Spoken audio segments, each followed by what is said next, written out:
Warning. Warning.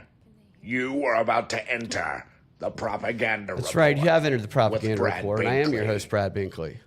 Warning. Warning. You are What about did to we learn the enter other day? the propaganda report with Brad Binkley. Where are those Warning. Warning. sound effects? You are about to enter the propaganda report. There we go. All right, we'll play with that later. This is Propaganda Report. I am your host, Brad Binkley. Force Mommy, thank you for joining in the chats, and everybody else who's listening. Let us know if there's any problems going on with the audio so we can adjust on the fly. This is part 2 of the recap of the Libertarian National Convention that I attended and many others attended. And as you guys know, thank you, Force Mommy. Always crazy things can happen at the Libertarian Convention. And we did leave before some of the crazy things happened. Some of the conflict happened with, I believe it's the LP New Hampshire. They got thrown out. Is that right? Is that the one that got thrown out? Well, we had a little interaction with Starchild. And by we, what I mean is my friend Kim. Kim, welcome to the show. We can hear you. You can speak, sing hello. Does her mic sound good? Hello. How's my mic? Can you hear me? We're dressed like we were on for a few hours at the convention, because part of the whole thing was that you need to do business casual. So we were like, why don't we dress like weirdos? And that was fun for us, but that was a big conflict for others. And it ended up being a subject of a Wall Street Journal article, because it was basically, which I thought it was a stunt for the people in control of it to provoke the left-wing version of the party, because I think that was the Mises Caucus was in control, the person who was the chair. And it was just a provocative thing, and then it became an argument over how it's transphobic, and then it became a Wall Street Journal article, which is good for them to get attention on it, but then it became kind of a mockery of the internet, and people are still talking about it. And what was your thoughts, just whether that was something, because there was a lot of different attire, and I know that you noticed some specific dress in the business room when we walked in. What were your initial thoughts when it comes to the clothing and just your first impressions of your experience with the Libertarian Party? Well, as far as the clothing goes, I thought it was kind of funny how some people were dressed like they were going to church. Other people were dressed like they were about to go to the club. And then some people were dressed as if they were teenage punks trying to rebel against conformity, just conforming to the non-conformists. And so it was just a lot of variety of dressing. Everybody was dressed differently. Lots of colorful personalities. Yeah, I mean, I wanted to go because I've never been to anything like this before, and I like experiencing new and different things. And I was curious to ask people about what freedom means to them, because that's something I think about a lot. So that's why I went. It was interesting. It was entertaining. What did you learn about what freedom? We'll play some of the clips later, but initial impressions, what were your thoughts on what freedom is to libertarians? So I asked that question a lot. What does liberty mean to you? What does freedom mean to you? And a lot of the answers were something negative. People would answer with what freedom is not. Basically, freedom is not being controlled by the government. Freedom is not coercion.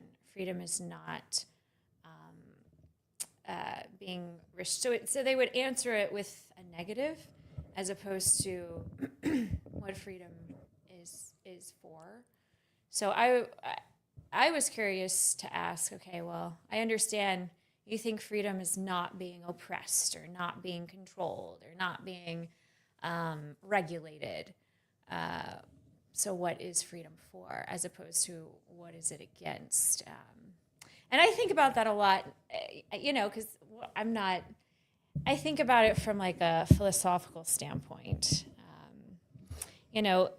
External freedom is one thing, but internal freedom is something different. So when I ask those questions, I'm more curious about how can we find freedom internally through our existence within the conscious mind. Because we might be free, we might live in a free society, so to speak, with like limited government, low taxes, and we have the freedom to do what we want with our bodies. We might have those freedoms, but I like to ask even deeper questions like, are we really exercising our free will if we're just responding to instinct, impulse, desire, addiction, or avoiding fear? I question if that's really freedom. And it seems like a lot of people there were addicted to substances, and many would argue that that's not freedom. So it seems like a lot of people there were...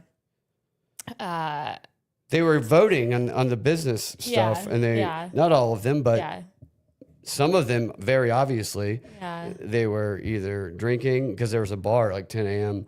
Or they were on some sort of gummy. And at one point we had talked about, should you be allowed to vote if you're blasted on some sort of a cocktail or something? And screaming cocksucker or whatever people were screaming at them. It was hard to even tell what was going on. Yeah. I mean, if your choices are based on a chemical addiction, are those really your free choices? Are you free if you're addicted to a substance and are you actually thinking clearly? So I don't know. The whole thing, honestly, it kind of felt like absurd performance theater, like high school theater. It was like walking into like a high school theater show. So that's interesting because Chase Oliver, who when I first met, after I spoke with him briefly before I was going to moderate the primary here in Georgia in 2024, the first question I had for him was, were you a musical theater kid in high school? Yeah. Because he very obviously was. Yeah. And he told me that he was a theater kid. And he gave a speech. We weren't there, but he gave a speech on Monday where he talked about, he was very upset that the left-leaning portion of the Libertarian Party were being called theater kids. And he was pointing out how the right-leaning version, that the Kaufman and those who had just gotten kicked out, were the theater kids. I might be getting some of this wrong because I wasn't there, but this is what I gathered talking to Kat. Theater kids accusing other theater kids of being theater kids. They're all theater kids, and that's what politics has become, is nothing but theater. Yeah, I mean, I hate to break it to them, but all the world's a stage. No matter what your profession is, there's some element of performance, there's some element of theater. That's why I always encourage kids. I teach kids theater at this place called Galaxy Music and Arts, by the way. Great studio if you have... I teach autistic kids emotion and how to act. But that's a useful skill. You have a lot of business you could have gathered at the Libertarian Convention. Yeah, but I mean, theater is such a useful skill because we use that in every profession. And there's no shame in theater. It's like, why is being a theater kid, is that like an insult? I take that as a compliment. Like, I'm very grateful I was a theater kid. It shaped my my perspective. It helped. Anytime I do a play, I feel like it opens my mind to a different perspective. I can see life through a different lens, and I enjoy that. So I'm proud to be a theater kid, and if you are, you should be proud too. I think the right and the left should embrace the theater kid. And that's the thing, it's like, why pretend that it's not, I don't know. Like, why be so serious about it? It's like they were trying to be serious, and that's why it was funny. Because you have like such a divided party on many issues. I feel like the only thing they agree on is personal freedom, and then they disagree on pretty much everything. Low taxes, I guess they all agree on that. And then, but they guns, yeah. But I don't know. The whole thing, it just felt kind of like theater, like an absurd and not very well put together theater. No, we were in the back saying Yeah. if they just would spend money on the right things, they could be paying us to teach them how to be better theater kids. They weren't very good performers. They were pretty awkward. Yeah. Not very charismatic, kind of boring. Like, Yeah. Well, not kind of boring, like Very, very boring. very, very boring. And it wasn't fun. Like nothing about like that whole game show. Are You Smart? I thought that was they were trying to make it fun, but That was interesting. So I had never seen that before, and I didn't. I think it's, I guess, designed for online because we were in the room. It was the room was way too big. yeah. It was huge, and so there were actually a good number of people there. If they had a smaller room, the sound could have popped, people reacting, but you got people sitting just like 100 yards away, it felt like. And then the interactions were with the screen and with the online people as opposed to the people in the crowd. And maybe that's just a product of the circumstance. I'm not that familiar with it, but yeah, I wanted to pump some energy into that room, and Yeah. we tried a little bit. I don't know if people got mad at us or if they appreciated it, but yeah, it was like an online show that was done live, and so maybe the people watching online, which a lot of people were watching, maybe they enjoyed it, but in the room it felt a little disconnected, and the premise of it. And I understand if the idea is to promote the ideas of libertarianism, to the setup being where basically everybody agrees, but they just express their agreement differently. And the points are done like, whose line is it anyway? It wasn't like a question thing where people get things right or wrong. So yeah, I didn't understand what it was until then. And Joe Jorgensen almost felt like they were placating her a little bit, the way they were trying to get her some points. Yeah. Not that she didn't deserve any, but you Yeah. spoke with her. I did. I asked some kind of inflammatory questions deliberately just to see what kind of response. I like doing that stuff because I feel like you get an authentic response. When you ask a question that might be a little offensive or might rub somebody just a little the wrong way, I feel like you get a glimpse into an authentic reaction as opposed to just theater.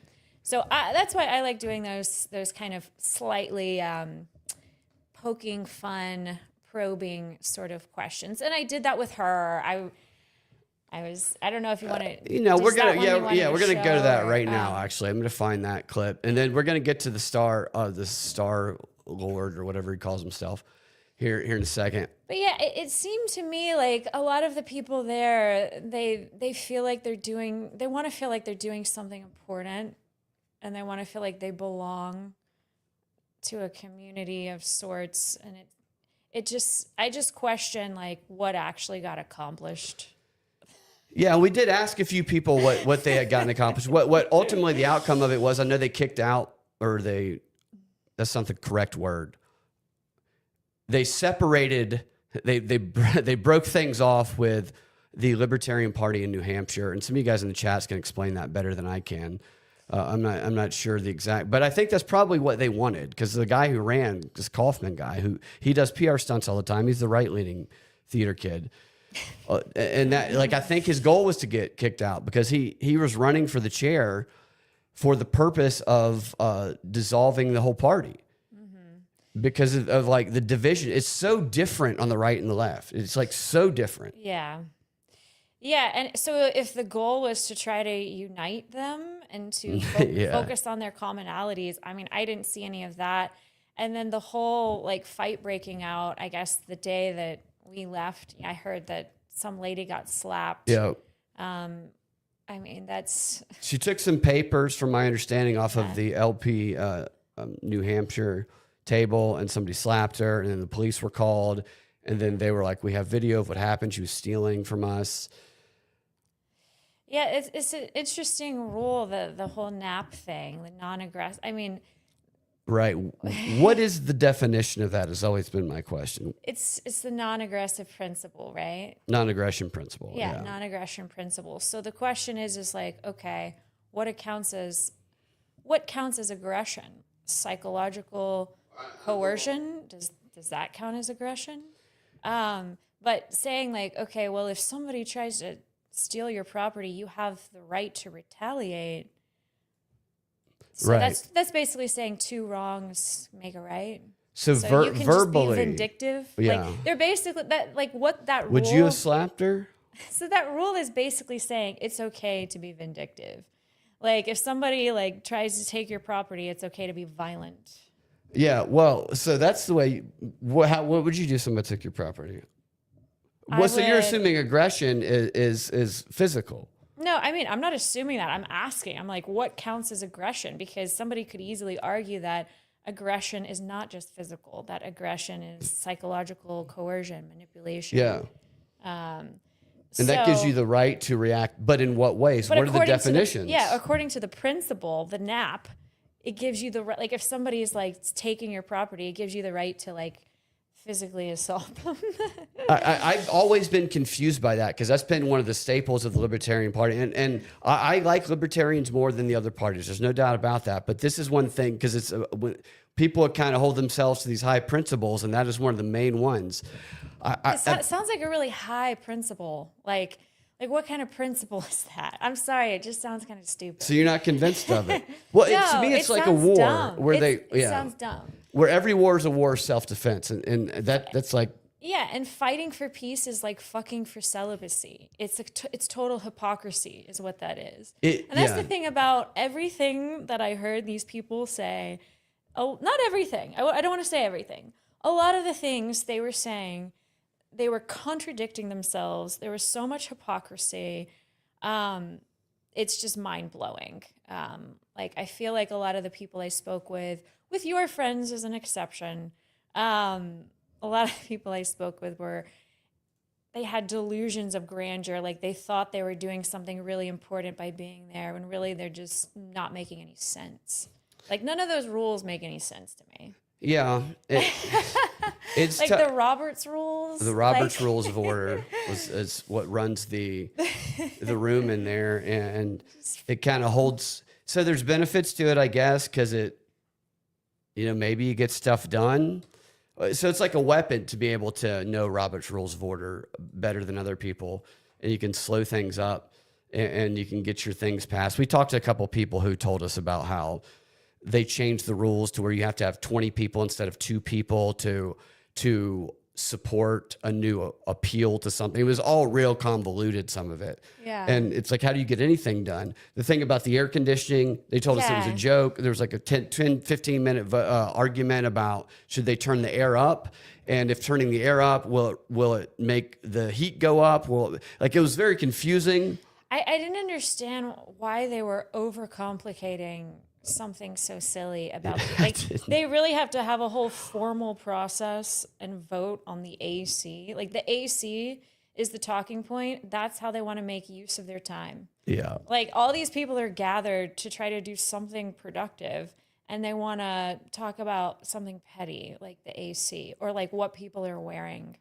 Like which I guess to some people that's not petty. But it's just, the whole AC thing, it seemed ridiculous. And the people we talked to, they perceive that to be a good meeting. Like they were getting stuff done. One of the interviews. What did they get done? What did they accomplish? I'll play it in a second. The guy I talked to, he said, this is one of the good ones, one of the good meetings we had. Oh, I can't imagine if that was one of the good ones. There's Zach. Procedural warfare. Zach is a libertarian. He wasn't able to go this time. He has a new baby he was taking care of. But Jo Jorgensen, who announced she's going to run again. Let's look and see your interview. Okay. With Jo Jorgensen, who I got to say, I don't know much about her other than I wasn't a huge fan, and she's a woman. And she doesn't like when you point out that she's a woman. And she you can't tell if she's a woman, you guys. Yeah, right. She's not a man. She was the only woman up there. And we matched. We had matching He has outfits. matching clothes. So I feel like she's a kindred spirit. She was We're sitting. both women. We're Right. both wearing the same outfit. So Kim kept asking her about being a woman when that's like Joe Jorgensen's like trying to be like, that shouldn't be the point. Being a woman is funny. Poking fun and probing for fun is my favorite or my forte. Spirit of the age. Yeah, I feel like that helps you kind of get a little deeper into, you get more insight into the psyche of a person when you kind of catch them off guard. Playing those games. You catch them off Just guard. like a woman playing those games. Here is woman interviewing woman. Oh, wait, put your headphones on. Oh, yeah. I love listening to myself. You got to plug it in. You knocked it out. Oh. All right. Here we go. Can you hear me on the mic? Oh, yeah. I can hear you really loud. Can you hear yourself? It's fine. I don't need eardrums. Eardrums are overrated. I haven't been to one of these things before, and I'm not a member of the party, but after seeing you up there with all those powerful men, you were like the only woman up there. How did it feel? I'm usually the only woman. It doesn't matter what it is. I was getting so emotional. I'm like kind of tearing up. Yeah. So I just wanted to thank you for all that you do and for inspiring me to be someone like you. Well, thanks so much. It's sad that we still look at the world that way, men and women, as opposed to all being one group. Yeah. I thought that was really funny that she injected It's that. sad. I wanted to ask, well, what's sad about that? Like, why is that sad? I think she processes things as sad. She just seemed a very down soul to me. I mean, does she wish that we were all like Same gender? The same gender? We were all hermaphrodites. We were all non-binary hermaphrodites. To follow up with her. How on would we that. reproduce if we were all men or all women? We can bang ourselves for both. Yeah, I mean, isn't it okay to acknowledge like when a woman's a woman and a man's a man? Is that like sad to acknowledge that? She feels that you shouldn't. I made her sad. I wasn't trying to make I don't her think sad. you made her sad. I think she's been sad a I long couldn't time. help but notice you were the only woman up there. I actually did think about that once we started. But it didn't phase you at first. Like, I'm used to it. She was up there with Chase Oliver, who was high on gummies. And she was up there with, who was it? I think it was Lars. And she was up there with the guy the cowboy, the ranch guy. yeah. The Bundy ranch guy who walked Yeah. out in front of the car. We almost hit him when we were pulling in. And it was it Lars? I don't think it was Lars. It was Chase and Bundy and who was the other guy? I can't remember who the other guy was, but they all were kind of, she was very quiet and she was the best dressed other than that green thing, which is probably full of bourbon. You were best dressed. You were definitely the best dressed. They all looked like slobs. That wasn't tough to do. Yeah. What are you looking forward to doing next? Like, what's next for you? Going to the gala, I don't even know what time it starts. I got to download my ticket. There's a gala tonight. Right? Isn't it tonight? Oh, I think I'm it not is. sure. Yeah, I think there's a gala, and I've got a ticket, and I've got to download it. How do you get a ticket? Somebody got it for me on the nice. Libertarian website. Yeah. We'll go with you. We'll be your guest. Can we be your date? I'm already somebody's guest. we'll be your +2. Yeah, +2. Except I'm already the +1. How tense she is. So if you had any advice for young women who want to get involved, what would you give them? What would you say? Well, I don't know that my advice to women would be any different than. Kim is messing with her right now for those watching. She's very subtle at it, but she's messing with her about the woman thing. Yeah, I could tell she didn't like being called out for being the only woman, so I kept bringing attention to the fact that she was the only woman. Yeah. Just to kind of, yeah.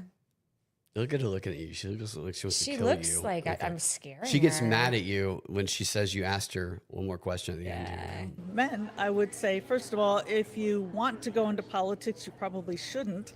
You should only go into politics if you don't like politics. On the campaign trail, I had a lot of reporters asking me, so when did you first become interested in politics, like you were student government or whatever? And I always say, I'm still not interested in politics. I do it as self-defense. Last question. What does freedom mean to you Self-defense. in 3 words? Making your own choices. Making your own Wait, choice. was that 4 words? That's 4. That counts. Make your choice. Yeah, that's Make a your different choice. thing, though. Yes. Freedom. So did you have gummies before, like Chase was talking about? No. I didn't think so. No, How many times do you do gummies? I've never had a gummy. I What, don't- what about shrooms? No, I've never had shrooms. So, and that's what libertarianism is all about. And, you know, earlier on, and by the way, you already said last question, but that's fine. Earlier on, you know, the libertarian message was it's my body and I should be able to do what I want, which does not win over people. And I'm kind of the right person to spread it because somehow I think I'm the only person who went through high school and college in the 70s. That's just a weird thing to say. First of all, she's the only one to spread it. She's the only one that doesn't want to be in politics but wants to be in politics, and she's the only one that went to high school and college in the 70s. The only one. She was by herself the entire time. The only one that went to high school. and She was doing no drugs, but she assumes here. She's saying she's the only one who didn't do drugs. I think that's Right, what and she's she getting assumes at. that we're on drugs. Never Yeah. having even tried marijuana. Oh, wow. My drug of choice is bourbon. Yeah. And All it's right. not so much that it's my body. It's cane like right I there. shouldn't be Probably making the drinking decision bourbon. for you. You know, Right. my drug is legal. Your drug should be legal too. Like she's pointing at me. I'm not on marijuana. She probably just. That makes sense. Well, thank you so Thank much you for so much chatting for your with us. time. I don't know how old she Enjoy is, the rest but- of your night. Enjoy the gala. Thank you for inspiring me. I feel empowered. Yes. Yeah. Thank Thank you very you. much. Thank Maybe we'll see you at the gala. Is that true? Do you feel? Yeah, you're filming my junk there. Did you feel empowered by her? She sounds like fun. She called you fake news. Yeah. No. And she's going to run again. She made a big announcement that she's going to run again. She was the candidate that got like national attention. You can take this off. Am I too loud? No, you're fine. Yeah, I didn't really feel empowered after talking to her. I felt kind of indifferent. I didn't really feel a strong reaction from her. I felt like she just said a whole lot of nothing. Other than the fact that like, oh, I don't think we should ever call out a woman. I guess she just wants to get rid of the term woman and man, and we should all just be man, woman, woman, man. Men, woman, woman. Non-binary. man. We should all just be non-binary. She doesn't even realize that is what it sounds like when she says it. Zach, can you remind me? You probably know. What was it? Didn't she work with Hillary Clinton before? I know she was a big masker. She was a big pro. Take your shot. Put on the mask. You know, I don't know what her position is on that now. I'm curious as to why she made a big announcement yesterday that she's going to be running. I don't know what support is going to be behind her, but also who is going to run as Libertarian. I know Thomas Massey, someone to get what a lot of people said they like Thomas Massey that we spoke to, and I don't know how that's going to play out. I know we talked to the guy with the baby who liked Thomas Massey. Yeah, he was cool. He actually had some more interesting. He had a more thoughtful response than some. Oh gosh, Is that than some of the weird? other Yeah. people I talked to. The guy with the baby had more of a thoughtful response. Okay, so That one was kind of interesting. let's take a little bit of a detour, and then we'll get back to the philosophical stuff and the libertarian stuff. We had an interaction with Starchild. Starchild is a major libertarian figure. They attract figures who are performance artists. He used to have a Vermin Supreme. I don't know if you're familiar with him. He would wear boots on his head and run for president all the time. Our mics are fading, so that's why we're grabbing them. We don't. They're trying to run away from us, so we apologize for that. But we had an interaction with Starchild. Starchild is a guy who got kicked out of the 2024 convention. He got thrown out. He caused a big scene, and I didn't know about him before then, but I don't know, is he a sex worker or some, you look at his Wikipedia, there's a lot of weird stuff about sex work. We saw him on the first day in the business room. He was wearing like a thong. Yeah, he was definitely wearing a thong. I was like, all right, I guess he's trying to get some sex work. Yeah, he was looking for some sex work. Looking I for don't know some if sex work. I guess he's just trying to make a statement about freedom Yeah. What did you feel about that statement? Did you appreciate it? You know, I didn't think it was hot. I didn't love it. I didn't really. I didn't love it. It's like he was shopping in the children's section. Yeah, I think wasn't he wearing like a cheetah? Wasn't it like a cheetah thong? It was leopard print, maybe. Well, there's some leopard print some involved. animal print, something. Yeah, it was stylish. I mean, I would have if I had actually gotten to ask him some questions. I would have asked him, "What is the point of wearing this? Are you trying to just, show that like you should be able to dress however you want?" Which I kind of agree with. I feel like we should, have that freedom. He's taking it to the extreme. Yeah. Well, he was one of the reasons they presented that, Yeah. Dress code thing. And are you okay with the microphone there? Mm-hmm. Here's what he looked like, because we did try to interview him. Yes. Right before I think this was the Saturday night, we saw him outside of, there was a thing that Afro Man was supposed to go to where it was about And people. he never showed up. Yeah, he right? didn't show up. Yeah. Yeah. And, I don't know what people said, but I don't know why. I don't know why he didn't show up. He showed up to the last one. It's probably because he heard the AC was too cold. Yeah, he found out about that. Yeah, black people don't like it when it's too cold. You were cold. I was warm. I was very cold. We were on the whole opposite sides of time. that Yeah. war right there. And you had drawn, by the way, I wish we had that. You had drawn a picture because people, when they voted, they had to raise these yellow flags to vote. And we didn't have a yellow flag because we were media. And so Kim drew a yellow flag of liberty. Right. And she drew a Statue of Liberty Yeah. with a penis. Yeah. Well, with both. Well, it had testicles. Right. But the testicles were above the penis. I mean, everyone else had a token, so I figured. I don't know what kind of people you've dated. Had the reverse. I just feel like when life gives you lemons, you make lemonade. So I had a piece of paper and a pen. I didn't have a token, so why not create one? Yeah. When life doesn't give you what you want, you create what you want. I created a token and I drew something that I thought both sides of the Libertarian Party, all sides of the Libertarian Party could appreciate. It's a picture of the Statue of Liberty. All the genders are represented. All the sexes are represented. So I don't know what. Yeah, and you showed it to people. Yeah. Too, and nobody looked at it nobody close cared. enough to realize what you were showing them. Right. Yeah. I was holding it up and voting.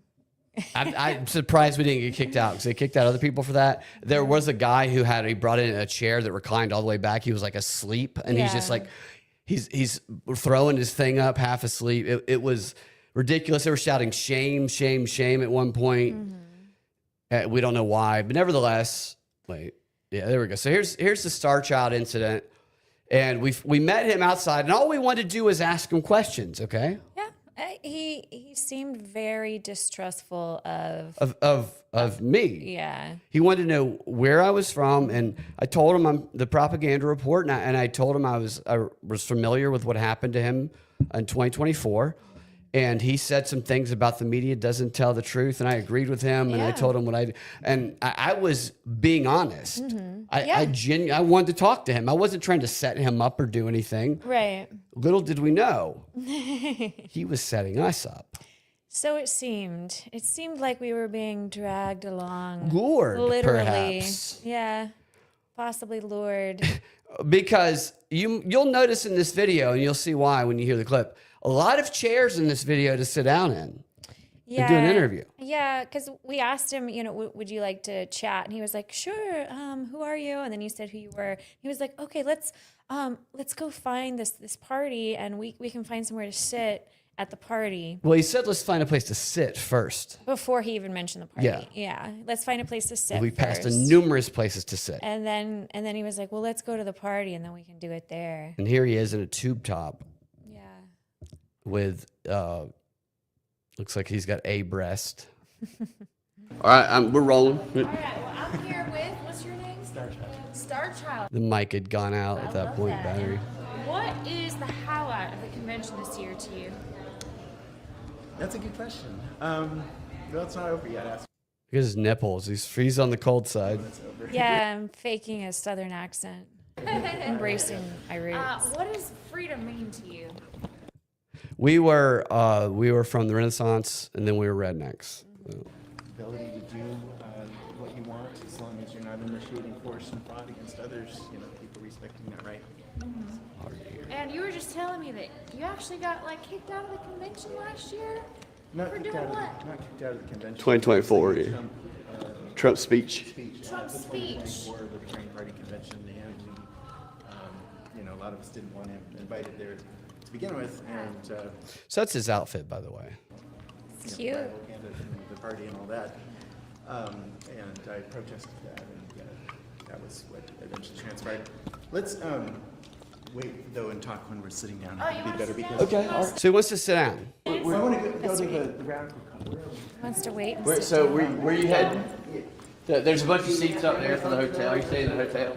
Yeah, it's the 26th. Great shot. Okay, yes, yeah, I took some of the video out because it was focused on ass. There's some seating up there. So we're passing chairs, by the way. This is what he did. He first said, "Let's wait and talk till we find some chairs to sit in." We've gotten lost a few times too. For us though, that's where the hotel we're staying in. So we're It has walking a through little, the lobby. ramp that crosses it. At this point, I think he's trying to get us to be his documentarian Yeah. I call it a ramp. Okay. I call it a bridge. or victims. Oh wait, this is. Now we're He was trying to run the show. we're on fire. No, I didn't get too insig. I hit Trolling energy. what? So we got into an elevator, and we go into an elevator, and he's trying to take us up to this 26th floor, which he doesn't not have access to. Right. And there was other people in there who knew who he was. And at one point, he's kind of arguing with them. And they got out of the elevator, and they looked at me. I don't know if you saw this, but they looked at me, and they said, "Run." Yeah. I mean, there's nowhere to run. We're in an elevator. Right. But we knew what we weren't, we knew what was going on. We just wanted to explore where this went. Yeah. But he was trying to get access to this penthouse that he did not have access to. And it seemed at first like the people there didn't want him to have access to. And then he put on a little scheme to get access to it. Where am I going to? Would you just give me your staff? Yeah, hit he's too. Let's hit. trying trickery and deception. Yeah, we have To the get phone, we have the access to phone it. call. I hit one and then We documented. Hey, Weird voice and heard that voice before. This is level 2. So there's another set. This is the camera angles are weird because I'm holding it down by my hand. But so this is Starchild arguing with people. He's done this before. Yeah. He's a little aggressive He is aggressive. with the people, as if he's entitled. He's very, very entitled. Yes. He thinks he's a star He's child. Starchild. So he needs to get up to the Absolutely. 26th floor. and damn it if he didn't. Wasted and do whatever weird shenanigans go on in this eyes wide shut. It was weird. It was Illuminati, really like- weird. And here he is. So what he did is there was this restaurant at the bottom floor. He went over to he went to use the landline at the restaurant. Yeah, what I thought was interesting though is you were about to give up. You were like, let's just go. This is weird. And we started walking away, and he was like, oh, wait, come back over here. Yeah, I'm yeah. about to talk to them on this landline. Film me talking to them on this land. Like he Yeah, wanted yeah. the spotlight on Yep. him. He wanted to show off how he could manipulate this situation. And so we came back. He was like, oh yes, film me talking. I want this on camera. So we went back and we filmed him manipulating the situation. And here he is on the phone. Everyone just riveted. Turn this over. So you made a few comments. they're making it really hard. And The all I mic do is battery died there. That's why the audio sucks. Pretending to be on the side, like fighting for but justice. It was because we can get up to. Can they do it remotely? They're taking it remotely, or they're coming over here? magical power. So he doesn't have access to this penthouse. What he did was call from this phone, and he also called from a cell phone. and I think he pretended to be someone in the penthouse What did he say? because the person came over and bitched at him, Yeah, but then just let us say up. not call. Yeah, You're look, there's his ass right there. That's If you really great. want to get a good shot of Great his ass, shot. and then so we go up there, and here's what happened. We got up there. Let's take this back a little bit. This was the penthouse. Oh, you actually filmed some of this? No, I blacked it out because it was focused on it was on your backside, and so I blacked it out. Well, I mean, that's all the reason not to black it out. But they did scream at him when he walked in. I'd like to be darker, but yeah, you maybe a little darker. Great shots. There's a glitch in the matrix because goddamn it, we made it. There he is, right in Starchild's pussy. The magical floor. The magical land. 26th floor. It took so much to get there. And Took lots of magic tricks. Pine cones. You blocked me. Starchild is welcome.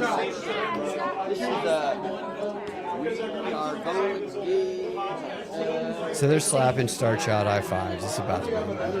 And so you see it's nothing but white guys. Yeah, so we go in and everyone's giving him a high five. Like, yeah, Starchild. He's a hero. And so we're the two outsiders.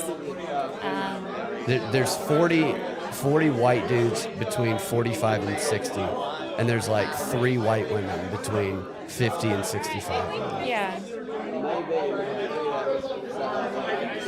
And we got out of there. And you were like, let's get the fuck Yeah, out of because here this before was we get this was raped. something. Yeah, we were gonna get raped. There's something that was Not we necessarily. did not. We're just being facetious, but it was a little gross. It was a weird vibe. I must say that. I don't want to presume the worst. He definitely lured us up there. I don't want to be presumptuous and just assume that they Dear were gonna God. rape us. But They I wouldn't have raped I us wouldn't be because they're not shocked. as strong. They're weak, but they might have tried. I mean, I could have taken him out. Yeah, but, the thing was that it was the I didn't realize it, but it was a penthouse for the far left progressive leaning part of the party. Mm-hmm. And when the guy who won chair, I don't know if you saw, but this guy who won chair, he got arrested for something. I can't remember what it was. Force Woman, you might know what it was. Kat knew what it was yesterday.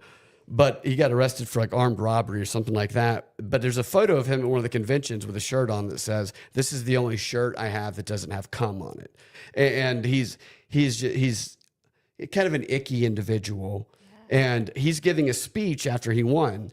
And I was watching the speech on X, and I realized it was in that room. oh, that same room. Yeah, Oh, so that's like a famous room. that's the we room. got to step inside the room. I'm disappointed he wasn't wearing that same shirt though. The only shirt that doesn't have cum stains on it. Wait, yeah, I maybe. wish I could have seen that in person. Wish I could have touched it. Yeah, it would have been know? very stiff. Yeah, I washed my hands religiously. Yeah, After we absolutely. got out of that room, I wish I had brought sage with me. I wanted to sage myself. Just like icky vibes. Icky vibes.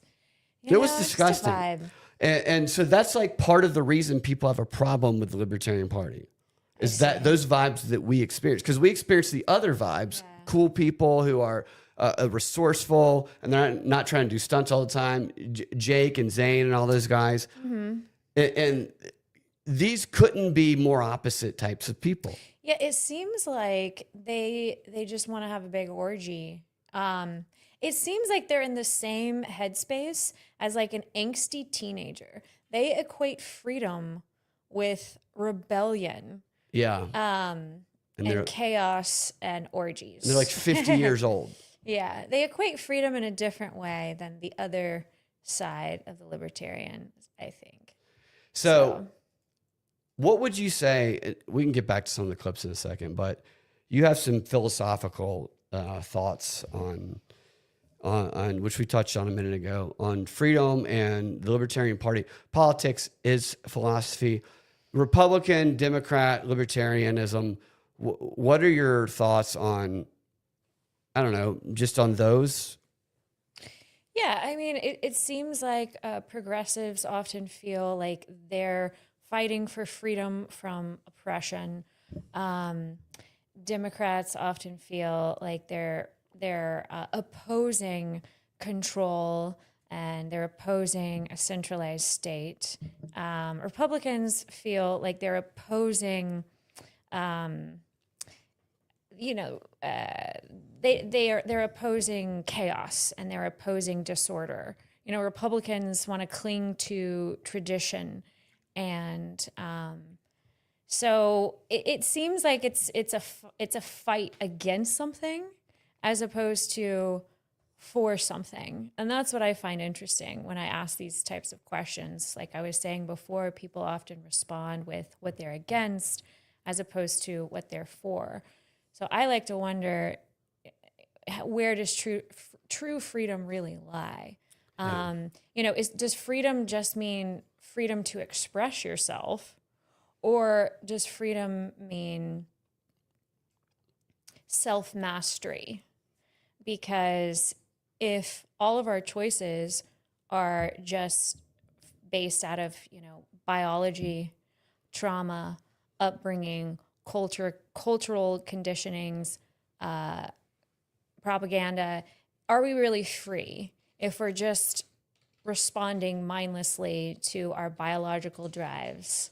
Right. And our addictions, and are we really free? So I like to think of freedom in a sense, people were talking about these types of ideas of freedom long before democracy was even a term. And, the ancient philosophers were asking these questions. How do we find freedom? And does freedom really exist? And there's two different schools of thought. Some people are determinists. Some people think that every thought we have, we actually don't really have control over our thoughts, that they're just a result of our biology, neuroscience, and chemical compounds, and So what does that mean, though? Causation. So what does that mean for us then, So- actionably? Yeah, so again, there's two schools of thought. So determinists believe that all of our choices are predetermined based on causation, based on a series of events that happened before. And then there's another school of thought that believes that we do have the power to consciously control our thoughts and consciously control our choices and our actions. Compatibilists kind of believe that free will doesn't exist. However, we can find a sense of freedom within determinism. So compatibilism, to me, makes the most sense. There's no way to prove that free will exists, but sometimes it feels like it does. So I'm more of a compatibilist, to answer your question. Philosophically speaking, I'm more of a compatibilist. Yeah. You can bend that up if it's... Yeah, like I said, our mics are acting a little wonky. But so compatibilism is a combination of determinism and... say that last part again. I want to make sure. So compatibilists believe that free will doesn't necessarily exist. However, even if everything is sort of predetermined by something, is caused by something that happened before, Yeah. we Right. still have to exist as if we have that freedom. Okay. We have to live our lives as if we have free will. It's like nothing is original. Yeah, so there's been a lot of neuroscience studies that suggest that our thoughts actually happen before consciousness can even observe the thought. So in that sense, are we really free? Yeah. So it's How just does that make you interesting. feel, though? So being at this convention, it's interesting because people are sort of fighting for freedom, but it almost seems futile if you think about freedom in that way. So, but I like to think of freedom in terms of self-mastery,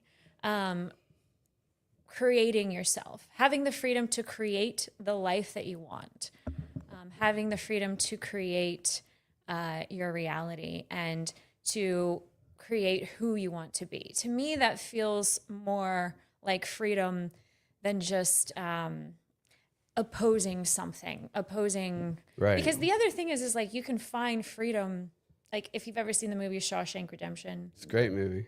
So that's all about like freedom within the mind. Mm-hmm. Like, he was in prison, but he was able to find freedom within his mind, and he was able to hang on to hope.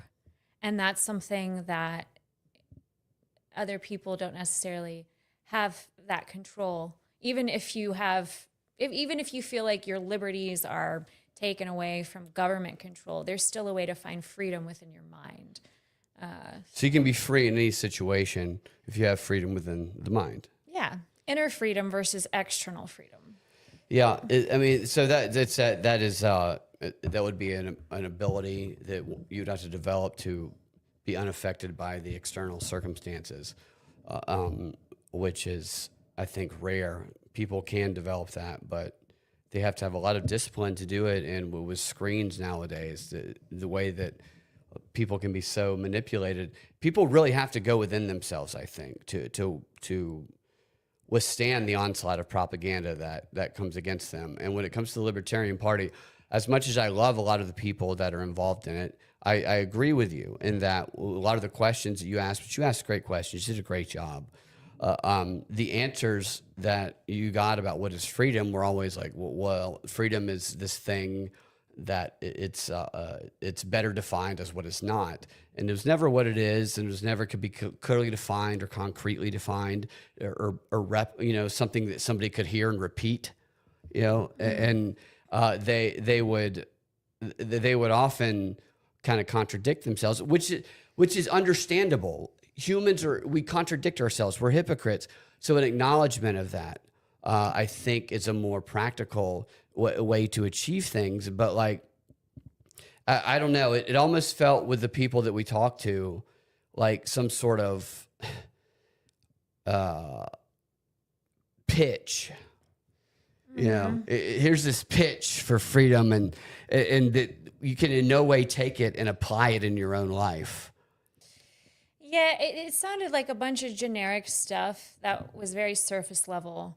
Like, freedom from having to pay taxes, freedom from poverty, freedom from government control, freedom from coercion. But nobody said anything about freedom from being driven by nothing but our biological impulses, or freedom from addiction, or freedom from, nothing about inner freedom. Right. So that's what I found interesting, is that nobody ever answered the question about that. So, but I think something weird happened with the with the microphone? headphones. And then it popped out. Yeah. Now I can good. hear my voice. What was your question? We were talking about our views of the answers, and they were unsatisfying, many of them. Yeah, they just weren't very clear. They were very surface level. They were kind of contradictory. There was like a little bit of hypocrisy within their answers, and just very kind of like lame. I feel like a lot of the answers were sort of lame. Like they didn't really think that deeply about the question. Like when I asked, what does freedom mean to you? Yeah. It felt like they were just regurgitating something they had heard from someone else. Right. And they're just like conforming to these nonconformists. It's like something you're supposed to say at a libertarian convention. Yeah, exactly. I didn't get the sense that they were actually like thinking about it that deeply. Jake is there. Hey, watch your mouths. You bet. We already talked good about you, Jake. The Starchild part happened earlier. We played it. I like Jake. He's cool. Jake, yeah, you guys had the best booth there. You got the most popular booth there. And Jake, you guys were the most reasonable and well thought out group there. And so I commend you for that. And you're the only reason that I ever want to go to these events is you guys. It's no one else but you guys, because I respect the hell out of you. But so this British guy, which I checked out his website, and man, he has done a do-over here, because he did not look like this on his website. But he compared himself to Charlie Kirk at one point. Yeah. But you did ask him some of these questions, so let's see what he had to say. Yeah, he was interesting. We thought he it looked was like Tosh. 4.0. Yeah. I was like, Daniel Tosh? Daniel Is that Tosh. you? Yeah. I thought you were Daniel Tosh. You looked like Your Daniel Tosh from profile, afar. You look just like Daniel Tosh. The one and only Robbie? Oh, your name's Robert William Miles? Yeah. Okay, and what brought you here today? Peace Peace on earth. Peace on earth. What does peace on earth look like to you? The absence of aggressing, so every human being is free, and we're treating each other Absence of something. excellently. What does freedom mean to you? Freedom, I think, is defined best as what it's not. So it's the absence of initiation of non-consensual physical force, fraud, coercion, breaking contracts, breaking fiduciary duty. This is best defined in what it's the not. the legal principle that And look, I understand it's a difficult question to answer. Yeah. You know, I mean, it's a not difficult- easy. Yeah. I mean, Live and Let Live movement is But founded it's upon. like got the the answer Live and Let step Live is 6. the organization I'm executive Predictable. director of. We have 2 principles: don't aggress, be excellent. Okay, so it's Don't called Live aggress and and Let be Live. excellent. That's like a Guns N' Roses lyric. You know? Yeah. You used to say was an open book. Oh wait, no, that's That's Live and Poison. Let Die. Is it Yeah. Poison? It is- Live no, and this Let Guns Live N' is Roses, way you're better right. than Live and Let Die. Yeah. Die too. You know, I think it's horrendous that This is some interesting. people say that you can't end your life as well. I mean, it's I think one of the freedoms is that we should be able to live as we choose and choose not to live if we're in horrendous pain. Who the hell am I to say you've got to continue suffering? So, you know, live and let die. I don't think. Where it's is the gonna quite- line on that? What if people, if it's you gotta be temporary pain that feels You like that? like long-term pain?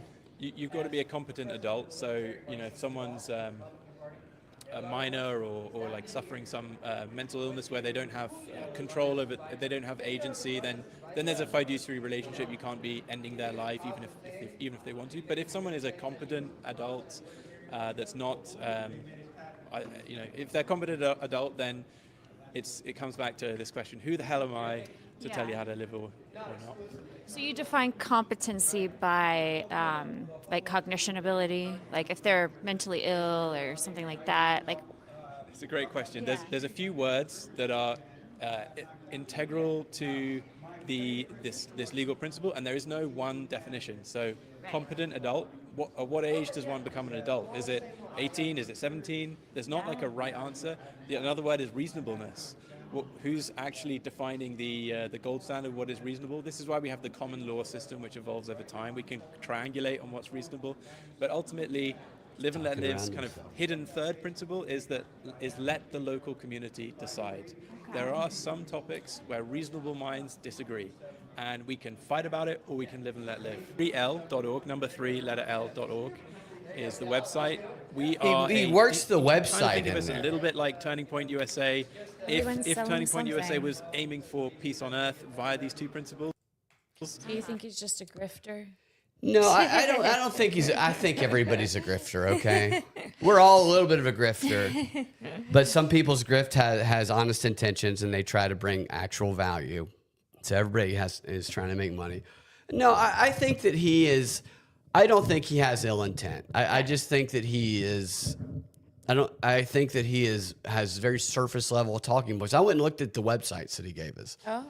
And they're very new. They have a small following. Not that means anything. You can have a small following and be brilliant, but they're trying to start an organization, which is like very, I don't know, very globalist like. Which it's very, I don't know why he was here. It was very confusing why he was here after going to his website. Maybe he saw it as an opportunity, I guess, to market, but to fly across the world to market this brand new website and honestly to pitch it like Turning Point USA. We're like Turning Point USA, but we're not Turning Point USA. If they were this, we were Turning Point USA. I'm Charlie Cook. If Candace Owens did not win. Yeah. What- Well, then it's why weird. compare yourself at all? It's Turning Point USA if you're not Turning Point He's USA. like, I'll rely on my British accent. He's very charming. Very charming. There's no doubt about yeah, it. But I do him.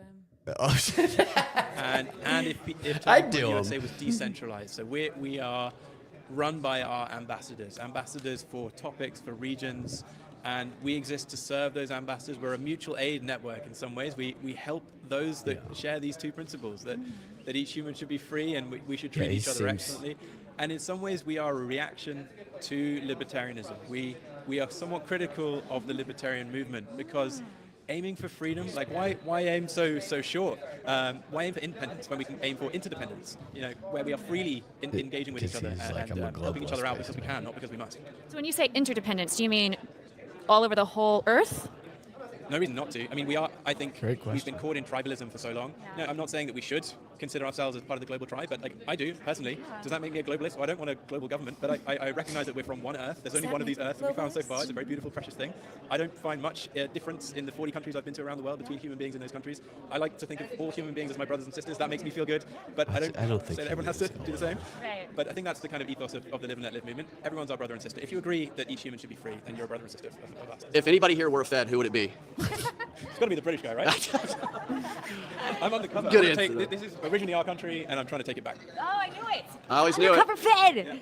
Tell us about your book, man. So that's actually a conspiracy that I think that we never actually broke free from the British Empire, and I don't think he even knew that I was referring to that. But Jake says that he chatted with him for a while, and he seems like a decent guy. He's a long way to go when it comes to political and social philosophies that might lead to peace. And I would agree with that. After looking at his website, I felt a little bad for messing with him, because I think that he was sent over here, obviously well-funded to come over to the U.S. from the UK. But their organization is very new. Yeah. And they still have like those weird, when you have a new website and it's got like that language you don't understand on some of the pages. Yeah. So they're brand new and they're trying to figure it out. And so I can give him some credit for coming over here and putting his balls on the line. Yeah, and I didn't really mess with him. I just asked questions. No, so I know. I don't feel bad for asking questions. I mean, you should feel terrible about it. I just ask questions. No, you should feel bad about it. I feel good about asking questions. Asking questions is a good thing. It's good. So I think we probably helped him. Yeah. By challenging him to some of those, because he didn't have answers ready for that. Definitely. Yeah. And I feel like anytime I have a belief and somebody challenges me, that I appreciate that. I think that's a good thing. I think what we did is a good thing. You shouldn't feel bad. Look, they say it sounds like we're trying to smear him because he was dressed super lame. No, he looked good, I thought he looked great. I wasn't trying to smear him. I was just asking questions. Yeah, we thought he looked like Daniel Tosh, and then he turned around and he talked to us. Yeah. And he had like really pretty eyes. He's a good looking guy. You look at his website, he got a glow up. There's no doubt about it from his website. His Spirit of Hedge says, Brad and Kim, what are definitions of... All right, so, that's a good question. What are our definitions of freedom and libertarianism? Well, I kind of already answered. Yeah. I focus more on internal freedom versus external freedom. How can I gain more control over my own thoughts and my own actions in a way that I feel is productive and creative and purposeful and intentional? Because I teach mindfulness. I'm a yoga teacher. I teach meditation. So because my profession is all about internal freedom, that's typically my focus. However, when it comes to politics, I think, libertarian, that's a term that I think is fun to talk about because it means something different to everyone. Everyone you talk to is going to have a different definition of libertarian in 2026. I mean, the term originated, in like the 18th century? Originally, it was just like anarchists rebelling against monarchs. So it always had sort of a rebellion meaning to it. But the way it's evolved now in the West, people are very divided about what that means. So, but I mean, what does it mean to you? Well, libertarianism is, to me, it's a political term that means nothing to me. It means literally nothing to me. Yeah. And I don't say that in like a derogatory way. I see all these terms as prisons. They're a prison that once you accept them, you can't escape. And when you have a conversation with somebody, they see you as someone in that prison or who identifies with that stereotype. And like I said, I don't mean that in a derogatory way. I very much libertarianism is something that I appreciate and I align myself with far closer than Republicans or Democrats. But I think all of it is a little bit of a trap. A trap, yes. Yeah. I think when you box yourself into one of those labels, it feels like a trap.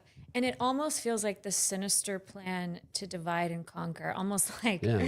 I mean, that's kind of what it feels like when you identify with that label.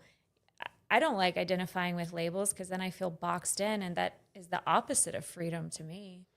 Right. And so you have like people like Starchild. So Jake and Kat and Zane and all those guys that I adore.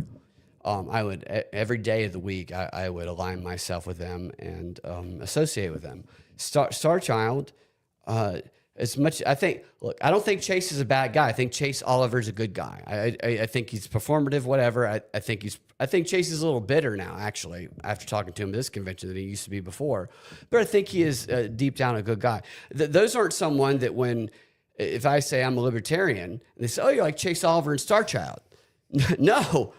No, that's not. And so that's why I don't like to associate with that. And I know that there's an internal struggle going on with it, but I don't know what the answer is for that when it comes to a political party, because you can't just be a bunch of random individuals. I do understand that.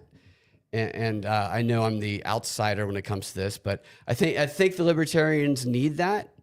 And I'm Jake, I'm always happy to come in and criticize the entire party.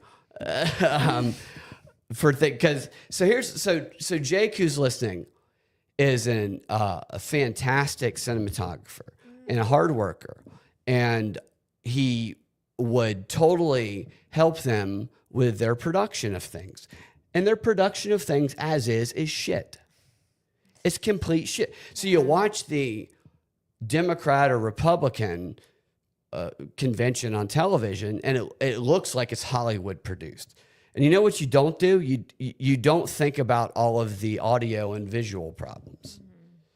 You watch the Libertarian convention at some point, and you're like, why is the camera on a guy's cock? And they don't even ask Jake. And there's a couple other guys who are good at it too. They don't even ask them to help. I don't know if it's because they're against this idea of like, we don't need to do. Well, yeah, you do. You need to make sure people aren't focusing on the problem so they can listen to your ideas. And it's a modern state of society. I don't even know what my point was of that, but my idea of libertarianism is that I think that people should just do what they want to do, and they should be cool to each other. And that's probably not the most political definition of it, but just be nice to each other. Don't fuck with people. And Yeah, I feel like when you try to define those terms, that's when you're opening yourself up to a really futile, when you're arguing semantics. I never really like arguing semantics because it's beside the point. We've invented all these words, and language is limited. Language is limited in what we can understand and communicate. Yeah. And like 92% of communication is nonverbal anyway. But when we try to separate ourselves as, no, I'm Democrat, I'm Republican, I'm Libertarian, that's creating more division and less unity to me. So, I think if there's a way to kind of try to have these conversations without getting stuck on labels and without arguing semantics, I think that would be a lot more of a constructive conversation. Yeah, words are emotional triggers. Mm-hmm. They're computer programming. Yeah. And I think the more we can recognize which ones trigger us into certain states, then the more we cannot be controlled by language. Yeah. And the hard R, I'm not going to say it. The hard R is like the most obvious example of that, how that just can, certain people can say it, others cannot say it. And if the people who can't say it, then everything blows up. It's a fucking word. It is just a word. So it's a social construct. Yeah. And it's recognizing that and stepping outside of that is difficult. But you get people in groups and you start to propagandize through certain screens and certain influential figures, and they tell you anybody who says that is your enemy and has ill will against you, and then you start to believe that. And then it creates this tribalism, which is the problem with society and is what is used in propaganda to turn people against each other using these goddamn words. Yeah, and words can be used as a weapon. When you know what words trigger somebody, you can use that as a weapon. Absolutely. But you also have the power to react in a different way. You don't have to let words have that much power over you. You can find freedom beyond words. You can find a way to communicate beyond words. Like you can communicate through dance and through art and through music. So you think we should get some black people and some white people together and they should dance, they should communicate? Maybe. I feel like dance and music really brings people together because it's an invisible language. I mean, that was going to be my question to you is with these words having such power over people, how do you disempower this language and get people to not have such anger toward each other? And honestly, I think a lot of the anger is online. I think it's manufactured. I think when you're in person, yes, it's there, but it's nothing like the perception that is created online.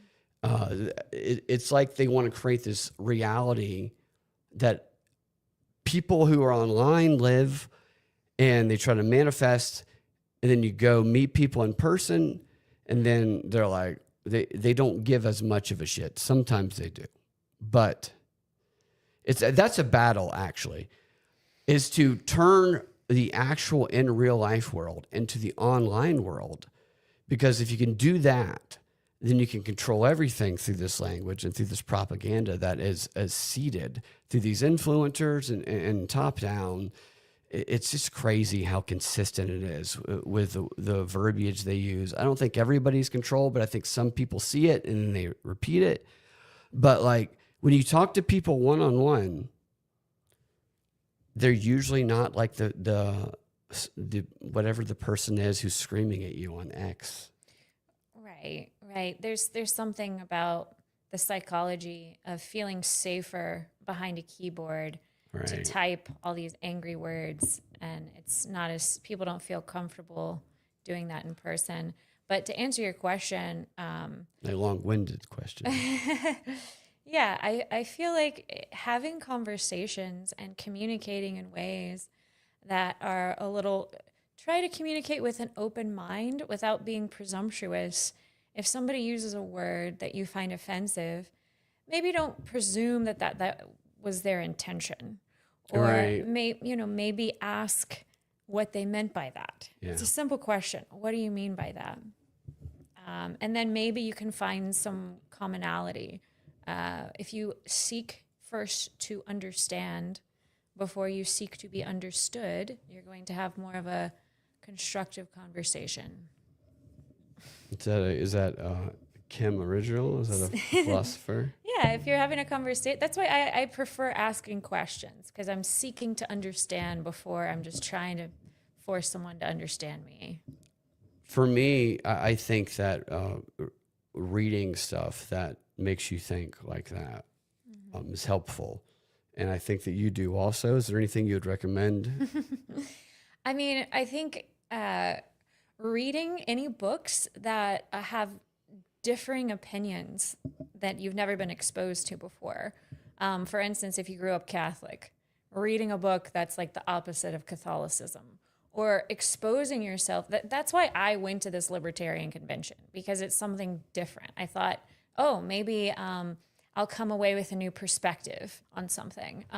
So putting yourself out there in unfamiliar, uncomfortable situations, stepping outside of reading material that will make you uncomfortable and challenge your beliefs. That's what I say. Yeah. I mean, I specific recommendations, I can't think of, but yeah. You're a Kant fan, right? Yeah. Well, I just like philosophy in general. I like a lot of Kant's ideas, but I think I recommend you go out and you discover your own ideas. I don't want you to just adopt mine. So no, yeah, no, you shouldn't adopt. But yeah, no, that's a great still frame. So we're gonna. Speaking of a philosopher, warrior, lawyer, physicist. What else? What else was he? 97% vote getter, Russian speaker. Yeah. We met somebody pretty extraordinary.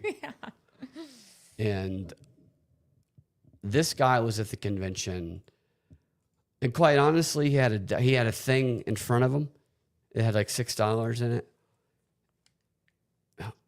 Maybe he put those $6 in it, but if he didn't, I wonder who donated to this guy's campaign. Because this is a guy, this is what you experience. You experienced a lot of great people at the Libertarian Convention, but then this guy was a very creepy guy who was very off-put by us, as you can see by that still image. Well, he was playing really loud music. I think it was like music probably from like the 70s. He's playing rock and roll music. Yeah, very, very loud music. And we went over, we were like, let's ask him some questions. And so here was our interaction with this guy. Absolutely rock your world. I've been waiting for someone to rock my world. I Sorry. combined genetic here. No one is that's the No, I need to play the super cut of like hilarious things that you did before this ends. achieve what we want to achieve. Right. Yeah. So going back to space and time, how can we move through space and This is a time? What do you know previous about interview. that? Yeah, so when I say space and time, as in like mobility, it used to be the Conestoga, now we have cars, and now people are talking about rockets to Mars and things like that. And you got like bit of a Waymo shift, and but- everybody who's saying that if you live in a city, you might not need to own a car in the future. So as far as like navigating little space without Klaus having to Schwab-y. pay a lot of time and energy and money, He wanted to into go to Mars, getting his from A wife to B, didn't. like getting your groceries and stuff and distributing goods and resources, things like that. If you had a chance to colonize on Mars, would you? Yes, I'm totally into the idea of going and seeing that.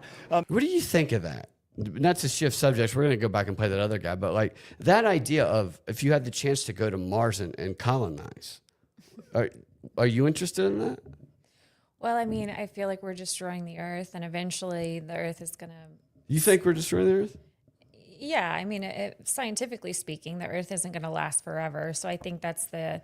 I mean, Elon Musk talks about this, how we should try to colonize on Mars because, yeah, I mean, the Earth Take a isn't. Tesla up there. Yeah. So yeah, I mean, it makes sense if you want to preserve the human race. But would you, if everything is fine here and they're like, we want to go colonize Mars, which is what this guy seems to be responding to, would you go do it just to go out see? of curiosity, yeah. I mean, You would? It's a fucking, it's a desert. You're going to live in a bubble. It's going to be hell. it might be something a little different, something new. Have you ever been to Arizona? I love Arizona. Yeah, I've been in the Grand Canyon. Really? Yeah, Okay. it's grand. Yeah. Is it grand? Yeah, it's grand. Have you been to every state in the Union? No. Okay. But you want to go to Mars? I'm not saying I want to go right now. I'm just saying if presented the opportunity to live on Mars just- in a way, if it was sustainable, I wouldn't be opposed. I wouldn't be like, no, never. No, okay. I'm not saying, oh, I want to go Be tomorrow. open to it. Yeah, be open to it. I'm open to it, but it's just like, can I see the bottom of the ocean first? Can we see what is on this fucking planet? Like, we haven't even explored this entire planet, and you guys want to go live on this desolate Mars? I don't this, know. like- I mean, maybe I would feel like I belong over there. you love going outdoors. You'll be in a bubble the entire time. How do you know? I'm just, you're right. Maybe it'll be the perfect environment. Maybe there's a part of our human body that hasn't been unlocked. Maybe- That once right. unlocked is actually going to be happier on Mars.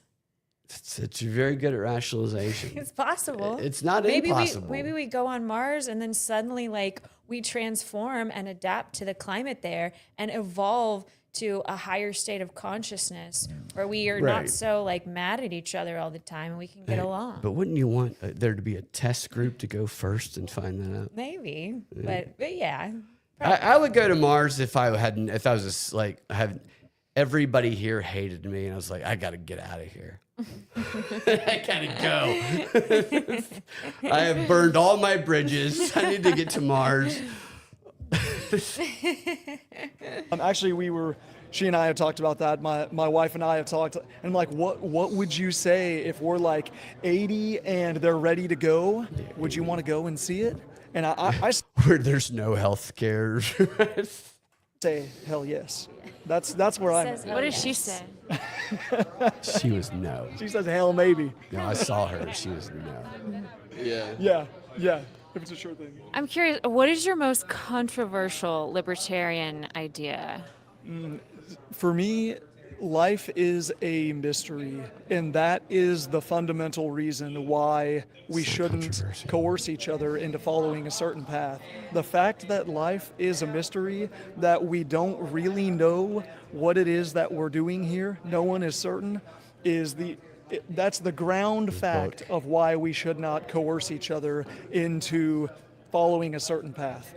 Like, we should have brought books to sell, because we would have been able. We would have been able to sell anything we wanted there. We should have brought a book. I didn't think of that. Next time, Yeah. we'll write a book. Go ahead. I kind of like what he was saying there about how, like, life is a mystery. It is. And not to necessarily coerce people into just blindly believing everything you believe. I kind of like what he was saying there. I completely like what he's saying there, But he but didn't that's really not controversial. it's not very, very controversial. And he didn't really answer, what does it mean to be a human? Does it mean to have a soul? Yeah. Does it mean to have awareness? Does it mean to have a nervous system? What does it mean to be? So he didn't really go that deep into it, is my point. Because it's just like mysterious, surface so level who's stuff. to say? Not very controversial. Right. It's you're got to get any nervous system conversation. One person knows this what's best for anyone else, right? Yes. So what do you hope the main thing people get from reading this book? What is the main thing you want people to get when they read He it? was a nice guy. That government Yeah. is not the best avenue to progress. And in course. fact, getting government out what of they all our say. lives is They a need better to avenue say to this progress. differently. It needs to impact people. FadeToFreedom.com. So look, so all these things that they're saying, I love the idea of get government out of your life, but they all say the same things. And then they sell some sort of product. It's just fine. Everybody should be able to make money. I don't care about that. But hit me in the face with it. There needs to be somebody who punches me in the goddamn face with it. That's why we should have brought a book to sell called Punch You me in the goddamn face Yeah, with it. and we could just walk around and punch people Punch in the face. people in the And face. then they could be like, "Why did you do that?" Well, Freedom. It's and then we could show that would have been the best way to actually get attention. And you guys have to understand, if you're listening, that this is not. We're not doing this to the Democrat and Republic thing because I don't give a shit about them. It's because I like the ideas. It's just the communication of them. It's all the same. It's all the fucking same. And then you have the weird shit and whatever. The weird shit can come in as long as it's communicating something. Who gives a fuck? We did a lot of weird shit while we were there. Yeah.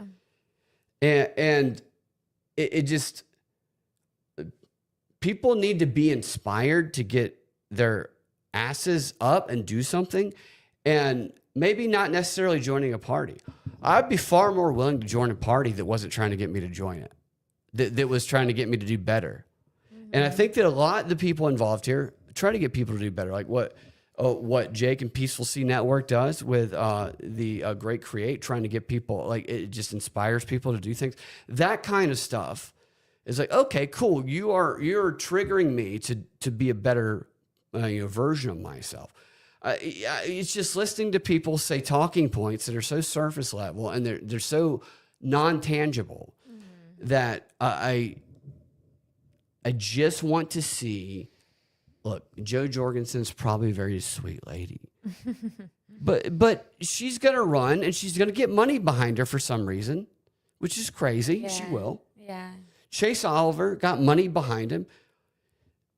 They lost ballot access because Dave Smith, people believed him, and then Chase Oliver became the candidate. Don't be gullible, be critical, be skeptical, but be loving. And fucking, it's not about the fucking party. It's about what people can fucking do. And like what you can pull from within people that is great within them, because everybody has greatness within them. Yeah, I feel like if we had watched something that was somewhat emotionally inspiring and intellectually inspiring, then I would have walked away like, oh, okay, I something was accomplished, you know. But like, I mean, they voted on their little like positions of power, like the positions within. That's. I mean, I don't know what they even accomplished. Yeah, and I guess that's their business that they're doing. So they're like, Yeah. we're doing our business and whatever. But when your business every year when they do their business, it becomes a joke on the internet.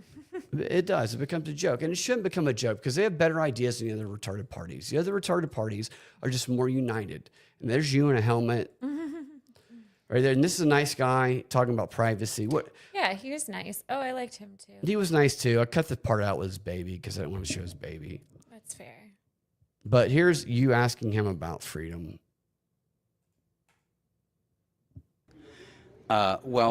He hasn't done a welfare system, and then we need to make sure that we haven't let in the millions of people that Joe Biden let in. We need to make sure that our country is safe and secure.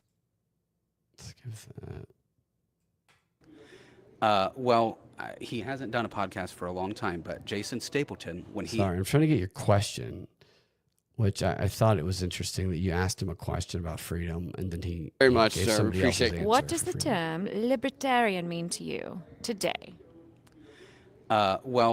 He hasn't done a podcast for a long time, but Jason Stapleton, when he had a libertarian podcast or political podcast, said a libertarian is someone who holds liberty as their primary political value. If you look at a political issue and your first question is, how does this advance or contract liberty? What the fuck does that mean?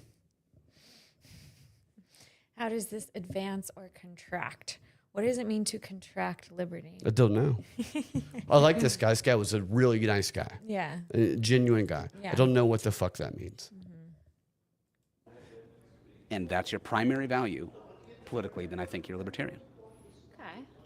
This is my So that was when we've touched on this a lot, but the concrete definition of these things, the reason things are so manipulatable is because there is no concrete definition of it. It's an elusive concept. I don't even think when people answer the question, what does libertarian mean? They don't actually know what to say. It seems like they don't know what to say, so they're just sort of like regurgitating a definition somebody else said that doesn't actually have any clear, practical application.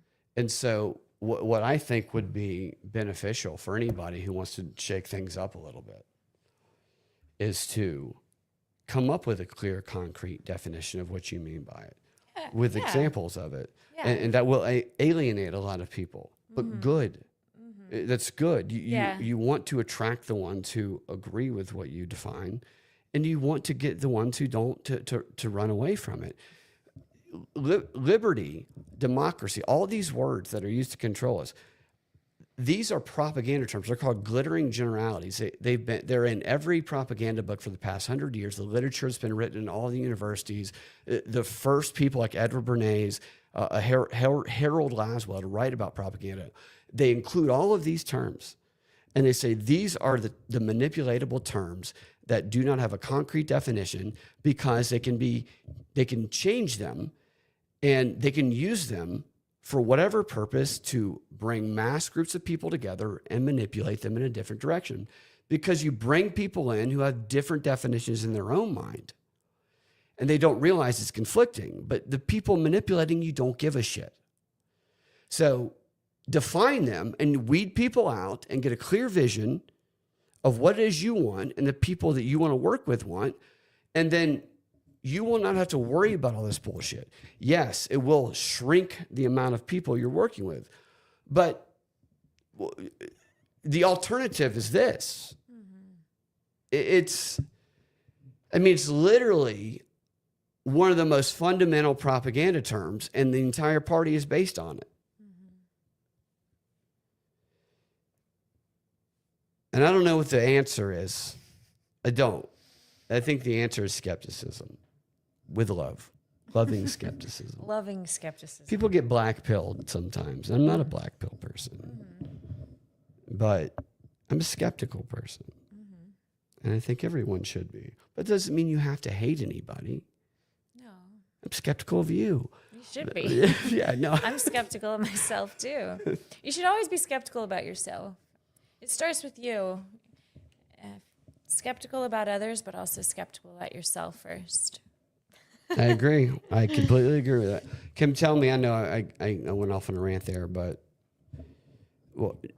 just what are your takeaways from the convention that we experienced and people we talked to? We do have a few more clips, but I'll play some of the fun stuff we did to end the show. Just, you are someone who, I know a lot of people who are very afraid to admit what they feel politically because of how it might affect them in their career. I know other people who privately admit things to me. I know other people who won't talk to people because of their politics. Their lives are very controlled by politics and philosophies that seem less about what they understand and more about what they've been propagandized with. But I know that you enjoy, thinking deeply about philosophies. Well, just so, how does all of this affect you, and do you have a different view of anything? After the convention? After the convention.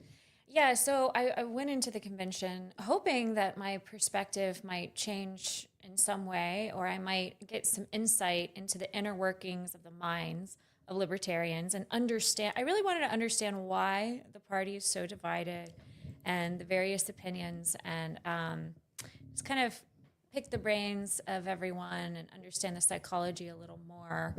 I didn't have any revelations. I didn't have any big epiphanies when I was there.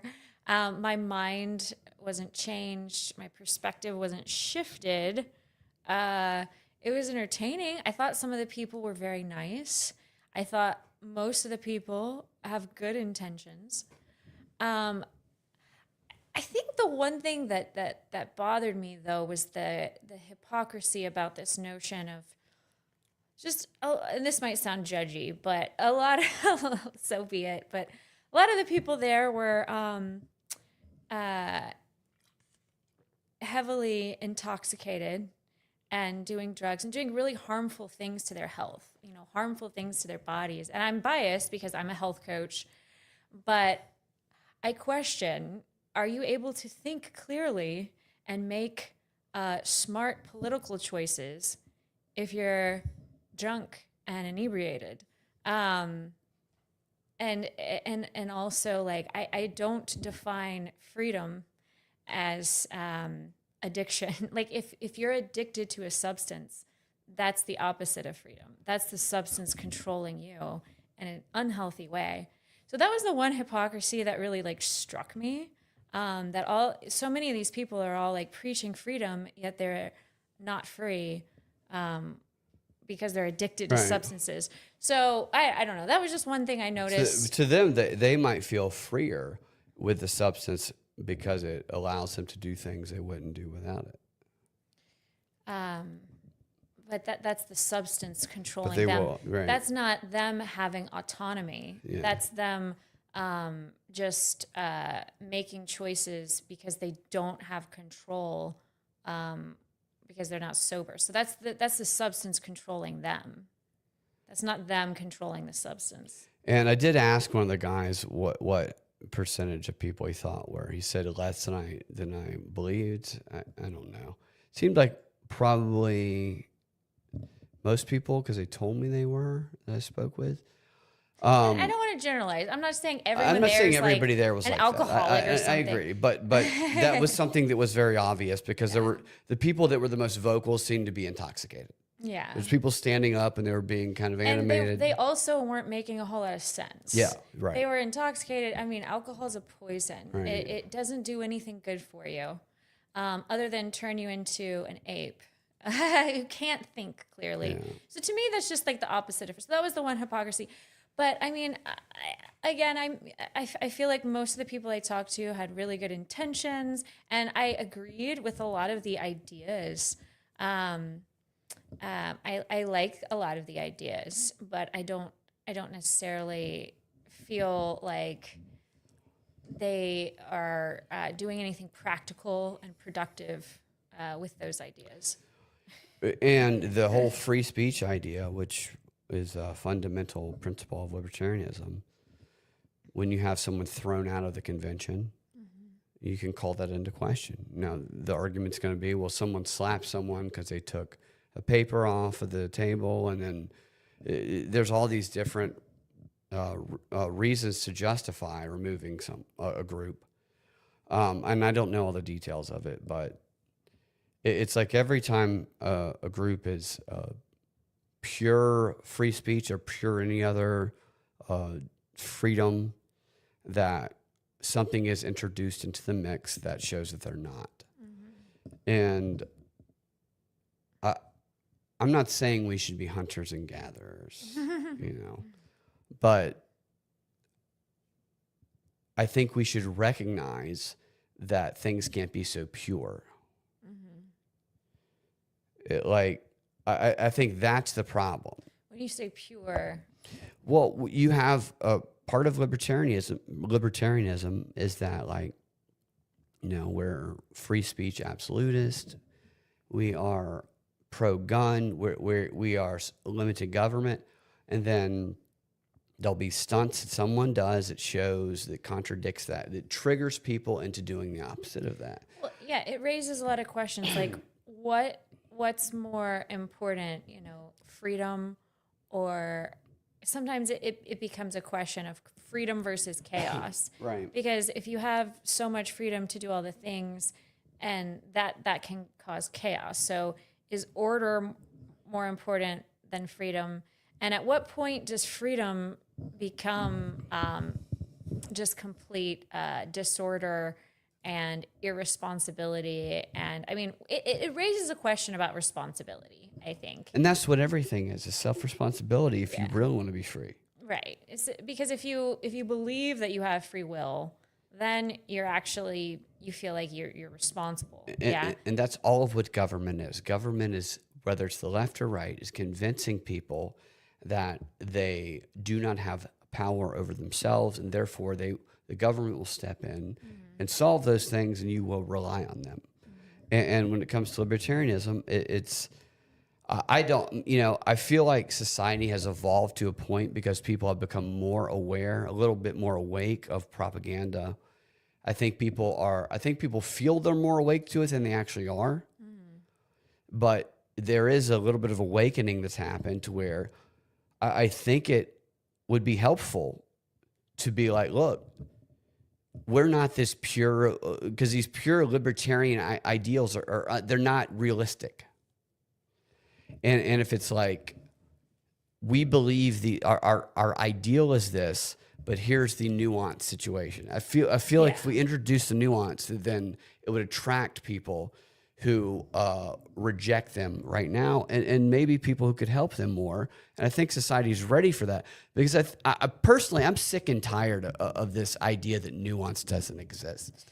Well, yeah. So to your point, I mean, the guy that we talked to about mushrooms, I asked him, I was like, so do you think kids should be allowed to do mushrooms? Yeah. And he was like, well, what do you define as a kid? And or the guy that we talked to about, you should be free to off yourself. But there's a nuance in that, because he said you should be free to off yourself as long as you're a competent adult. Okay, well then how do you define a competent adult? Right. And then he doesn't have a concrete answer. He says, well, you could say an adult is this age or that age. How do you define competency? Who's the arbiter of what's competent? So it gets nuanced. Everything is nuanced. Which is crazy, because people's moods can change. You can't have like an absolutist idea when it comes to freedom, because freedom is also subjective as well. So, yeah. But everybody feels they have to give these definitions of that when it's just like, how about just be like, I don't have the clear. Life is nuanced. Right. Yeah. It's complicated. Yeah. Nobody is the picture of of perfectionism that all of these standards that we try to live up to. Nobody meets them. And back in the day when there wasn't as much information, and you can try and you put these figures up that pretend to be that. I get that. You're putting them up there, and it was never true. But right now, nobody believes it anymore. No, be nuanced, embrace nuance. I think people should do that. Yeah.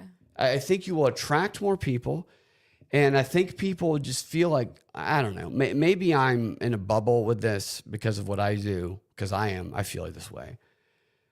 I'm insulted by the simplicity. It's insulting to me.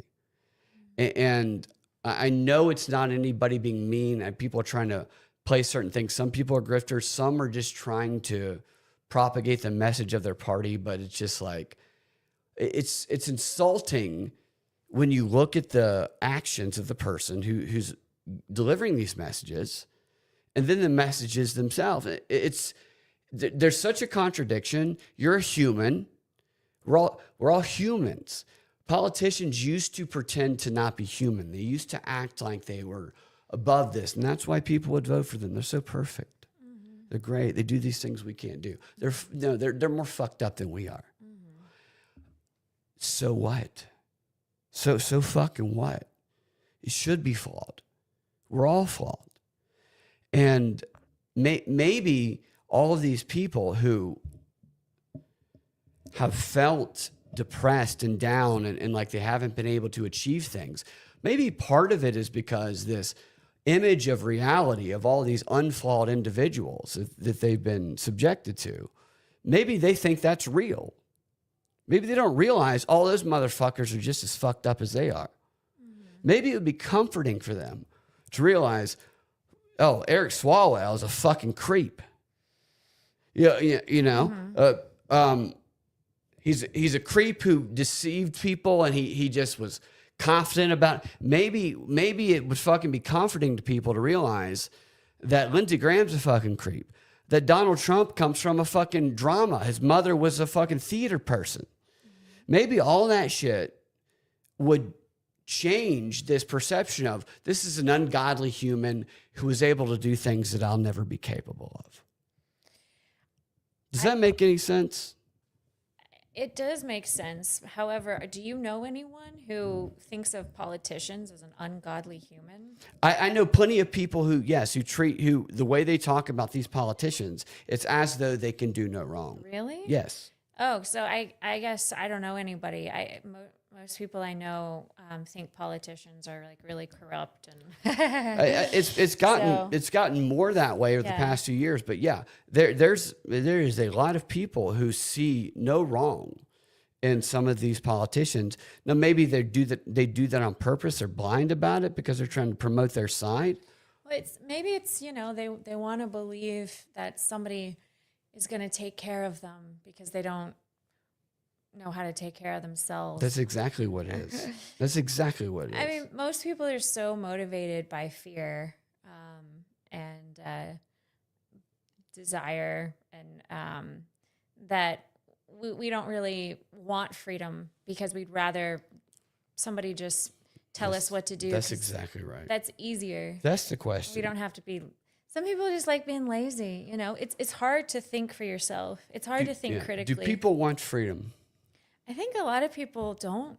I think a lot of people it's easier if somebody's just telling you what to do. You don't have the freedom to make up your own mind and make your own choices. It's a lot easier just to be told what to do. So, why do you think that is?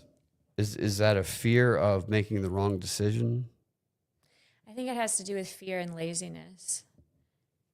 Laziness. Yeah. They just don't want to take initiative. I think I think it has a lot to do with being brain dead from eating crap food. So you don't have the mental capacity. You don't have the mental capacity to think critically, to examine your thoughts, to examine reality, because you're just in a rat race, chasing this elusive concept because you're told by society you need these things to be happy. So you don't have the time or energy or headspace to think critically, to examine your life, to examine this whole reality. So it's a lot easier just to have somebody tell you how to live your life, and then you don't have any responsibility. And and you can just be lazy and like a robot. I don't know. What was your solution? Eating right, obviously, exercising. Well, I mean, that's why I'm But a how do you health- shake people out? So my That's why I'm a my health- solution is to shake people out of that is to do what I do with the propaganda and just and your solution, health and eating better. But like, how do we wake people up? Well, yeah, I think that if a person is unhappy, spending time with yourself to reflect, to journal, to read new things, to experience new things, to step out of your comfort zone. We're never going to grow or evolve to anything if we just stay in what's comfortable. It's very comfortable when you're a child and you have your parents doing everything for you and telling you what to do. It becomes more uncomfortable when you're an adult and you have those responsibilities. So stepping outside your comfort zone, learning new things, trying new things, and yes, taking care of your mind and body, eating healthy, exercising. I teach yoga and meditation. I teach Tai Chi and I teach dance, movement. Movement is healing in many ways. When you learn new types of movement, you increase the neuroplasticity in your brain. And when you increase the neuroplasticity in your brain, you're more susceptible to creative, original thought when you learn to move in new and different ways. So that's what I do when I teach yoga and dance. So there's so many different things you can do to change and evolve. Taking action in any way. Yeah. Like that, that's directed action, but just you can wake up and if you don't have somewhere to be, or like if some people work from home, I think that caused a lot of problems with the pandemic, is where it made everybody work from home, so people had nowhere to be. I think it's good to have somewhere to be, and if you're sitting there, it's just you can just mess around. Or you can use that time to reflect and to journal and to think about what you really want out of this life. This is your life. What do you want to create for yourself? What do you want to create for others? How do you motivate people to reflect? Reflecting, I think, is the most terrifying thing for most people. I think every human is terrified of reflecting, because when they start reflecting, the first thing they go to is their regrets and what they wish they had done. So they don't do it and they zone out. Maybe they go smoke weed. They do anything but reflect. But I agree with you. Reflection is the best activity you can do. It will create new nodes in your brain, and it's always beneficial, even if painful at first, but the challenge is doing it. So it helps to have a guide, and that's what I do. I'm a meditation guide. I'm a health coach, so I guide people through meditations, which allow you to reflect and find inner peace. That's the whole point of meditation, is to process your emotions, process your thoughts, and find a level of inner peace. Not erase your thoughts, not hide from your thoughts, but confront your thoughts, confront your fears, confront your true desires, and get to a place of self-awareness and self-acceptance and self-care, because you can't be the best version of yourself for others if you don't practice self-care first. You know, when I first was learning about meditation, I thought, well, is this just like self-indulgent BS? But until you actually practice it, you're never going to understand the benefits of it until you actually give it a chance. And that takes discipline. And it helps to have somebody guide you. So, you know, we're all on this rock together. We're all social creatures. So I think that meditation, taking the time to meditate, I do it for others. I don't do it for myself, because I know that I'm going to be in a better headspace and be a positive influence for others after I meditate, if I meditate every day. If I don't take the time to do it, I don't like myself as much. Yeah. So yeah, I mean, it's such simple practices I teach, but they have very profound impact if you actually have the discipline to do it. You have to believe that. You said if you don't do it, you don't feel as good about yourself. I think that our thoughts are our most powerful weapon, also our most powerful enemy. And I think we're dominant. We've talked about this on shows before, but I like to reiterate it because it helps me personally. But I also think it's beneficial for everyone in that the things that we tell ourselves that are negative will destroy our lives if we continue to tell ourselves that. And because they become unconscious, they become what directs us. And if they're there for years, we have to overcome them. And so we have to say good things about ourselves. And we have to repeat the good things about ourselves. And it might be like, oh, that feels stupid to say. No. You have to defeat the negative thoughts.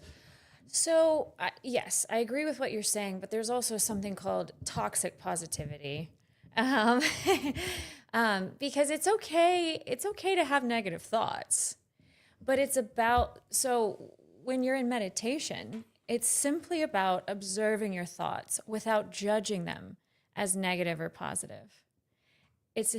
When you're in deep meditation, it's simply about observing your thoughts without judgment.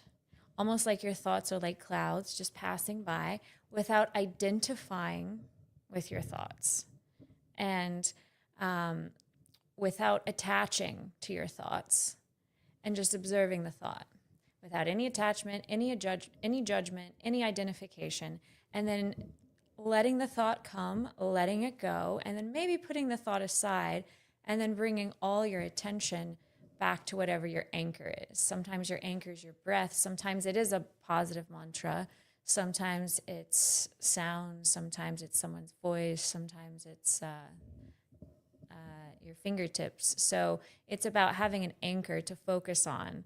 But it's not about never being negative. It's not about eliminating your negative thoughts. It's just about observing all your thoughts without judging them as negative or positive. That's what meditation's about. Yeah. And the other thing about toxic positivity is Can I say that? That's yeah.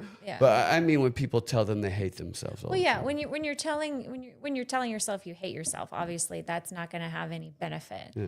But I just wanted to make that point because I do think there's a balance when it comes to facing reality, right? When you're telling yourself, okay, so for instance, if I'm sitting there saying, oh, I can fly, I can fly, I can fly, I can fly. Yeah. And then I jump out the window, I'm going to die. So it's not about like escaping reality. And, but yes, I mean, if you have toxic thoughts, you definitely, there's ways of, changing that and shifting that in your own mind. And it takes a practice, it takes concentrated effort. And that's definitely beneficial.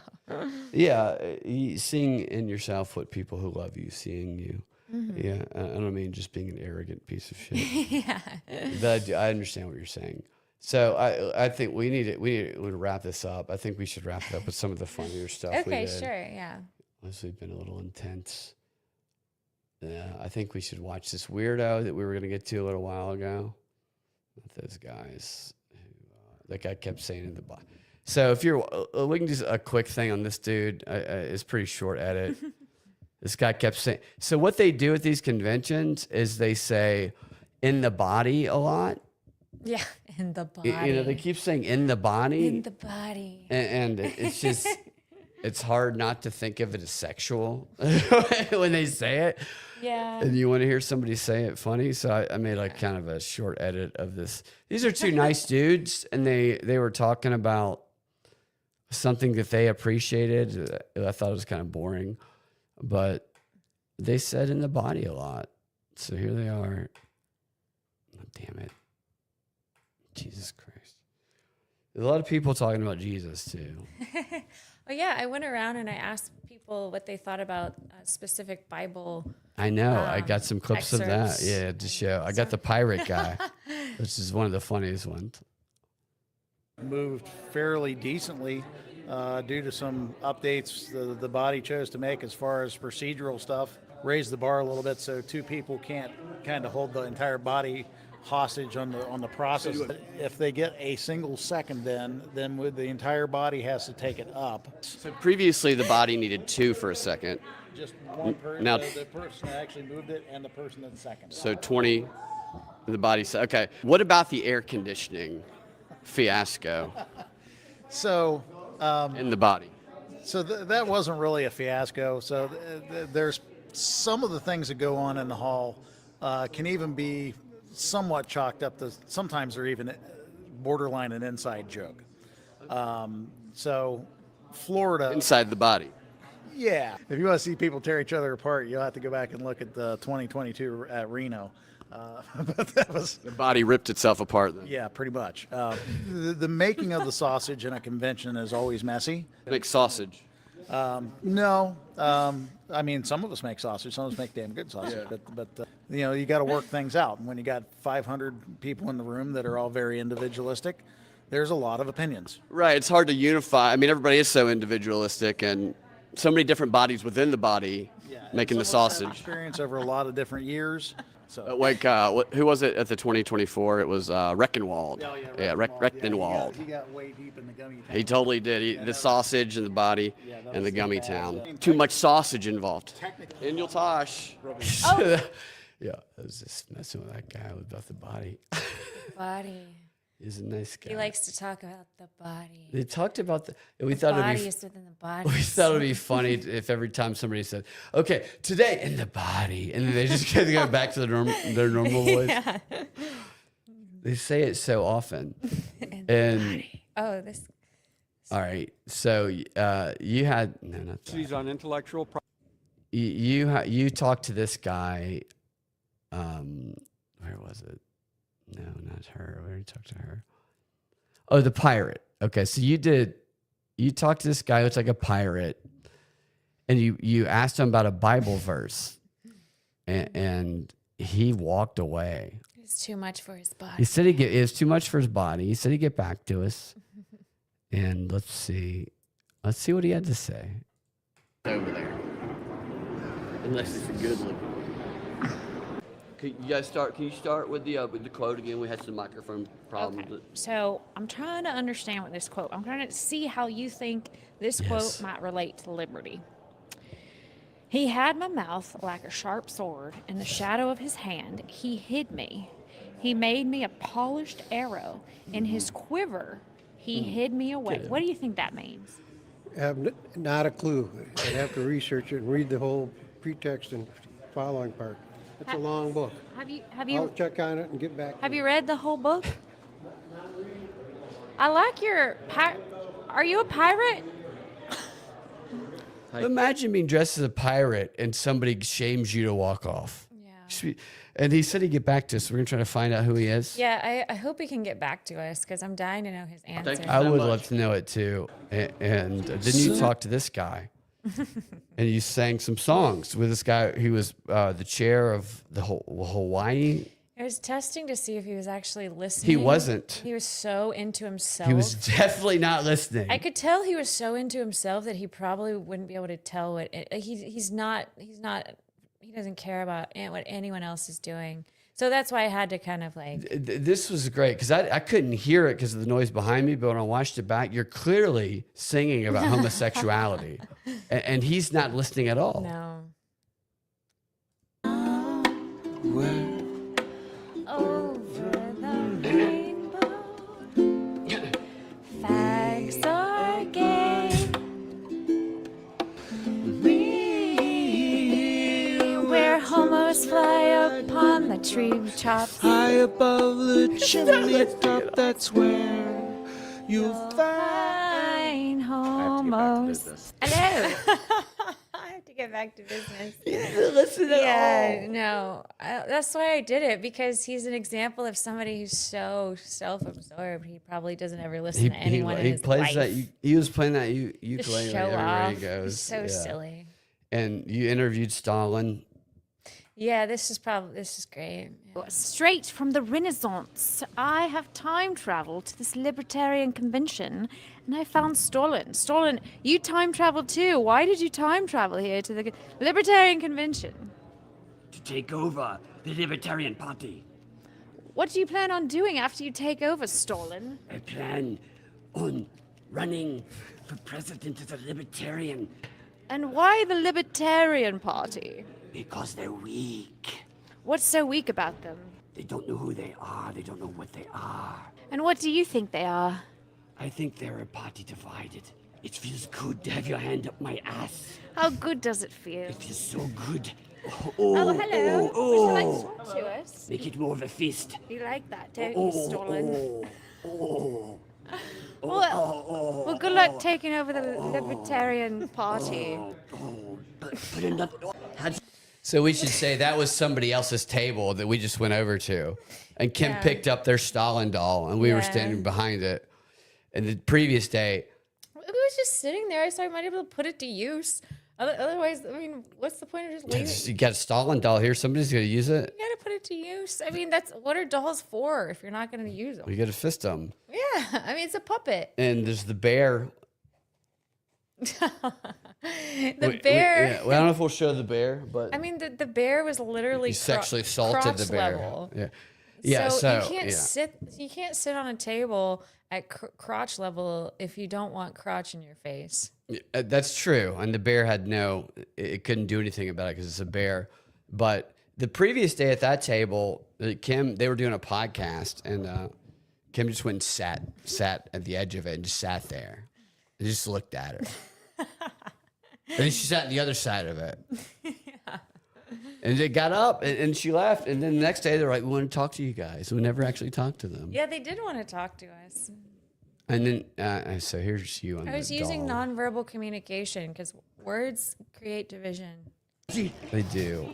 Make it more of a feast. You like that? I always don't saw you, that Stalin? already. This is the bear. That's what he's asking for. Oh Nonverbal communication right there. So this was Kim as a chicken. I don't know why. This wasn't even at the convention. This was outside the convention. We were going to get Claritin. And I have to say, we made the person's day. Hello. We did. That lady took a picture. She was so happy. That was the most exciting thing that happened to her that day. We went in there and we were worried that we would be thrown out. I wasn't worried about it. I It's was. CVS. We don't You live were there. a white woman. We don't live there. Who cares if we're thrown out? It's CVS. Yeah, no, but There's like, other CVS you you can understand, go this to. is white woman privilege you What? experience. I'm not worried about getting thrown out of CVS. Were you really worried? I wasn't worried. Everywhere we went, I was worried the police were going to get called on us at some point. Are you afraid of the police? I'm not afraid of the police. I'm I've not had the afraid of police the called on me plenty of times. But you understand, I'm a white man. You're a white woman. scared. You have I pretty would've white woman protected you. privilege. I would've You protect- probably would have. We went in there, and she had the chicken head on, and we were getting Claritin. And I was, I didn't know what to expect. She's clucking and she's talking, and I was acting like she was my chicken. So the whole relevance of this is to exercise freedom. Okay, the whole convention is about liberty and freedom, so that's why I was doing That's this. right. I was There's a exercising my reason for it. freedom. It was to more be a logical chicken. than anything that went on at the convention. It wasn't about being logical. It was about being free. Sometimes freedom isn't Well, logical. so the But chicken it was trying to get logical- Claritin. Well, but also the logical thing is like we just simply wanted to brighten that girl's day, and we did. And we absolutely did. She just laughed. That was the only time she probably laughed We- in the last 6 hours. We went back and I got the Claritin, and you're clucking around like a chicken. and I'm legitimately trying to see if it's the right kind. I'm trying to hold it where you can see it. And you're like, I couldn't see anything. and you said you yeah. could. Eventually, you said you could see it, and then we went up to this girl at the front, and I didn't pull that because you can only see the table. But she's just laughing her ass off, and she says, "I gotta get a picture. I gotta get a picture, y'all." And I was like, "We're gonna take her to the Chick-fil-A cow." She's like, "No, y'all don't take her to Chick-fil-A cow." And I said, she's going to scramble all them eggs. And she's like, no, don't scramble them eggs. Yeah. And then she said it made her day. Yeah, it did. So I was happy. I made somebody laugh. Yeah. That's why we did that. It's fun to be a chicken. I felt one with the chicken. It's fun to be a chicken. I felt free to be a chicken. I was a chicken farmer for a Exercising little free- while. That was a moment of freedom. I felt free. Yeah, it was, and then I don't know if you guys saw this part where she talked to the crotch of the statue. Oh, I am here at the crotch of William Alden Smith. We talked. There's her. You look like a retard, and you just Libertarian. I think I'm gonna create a spin-off episode where it's just for the chicken. I like the chicken I'm gonna create idea. a whole comment if you want me to, if you would watch me perform chicken was great. chicken adventures. Look, it's think you are a trip. We are a trip, and we're the best part of that convention.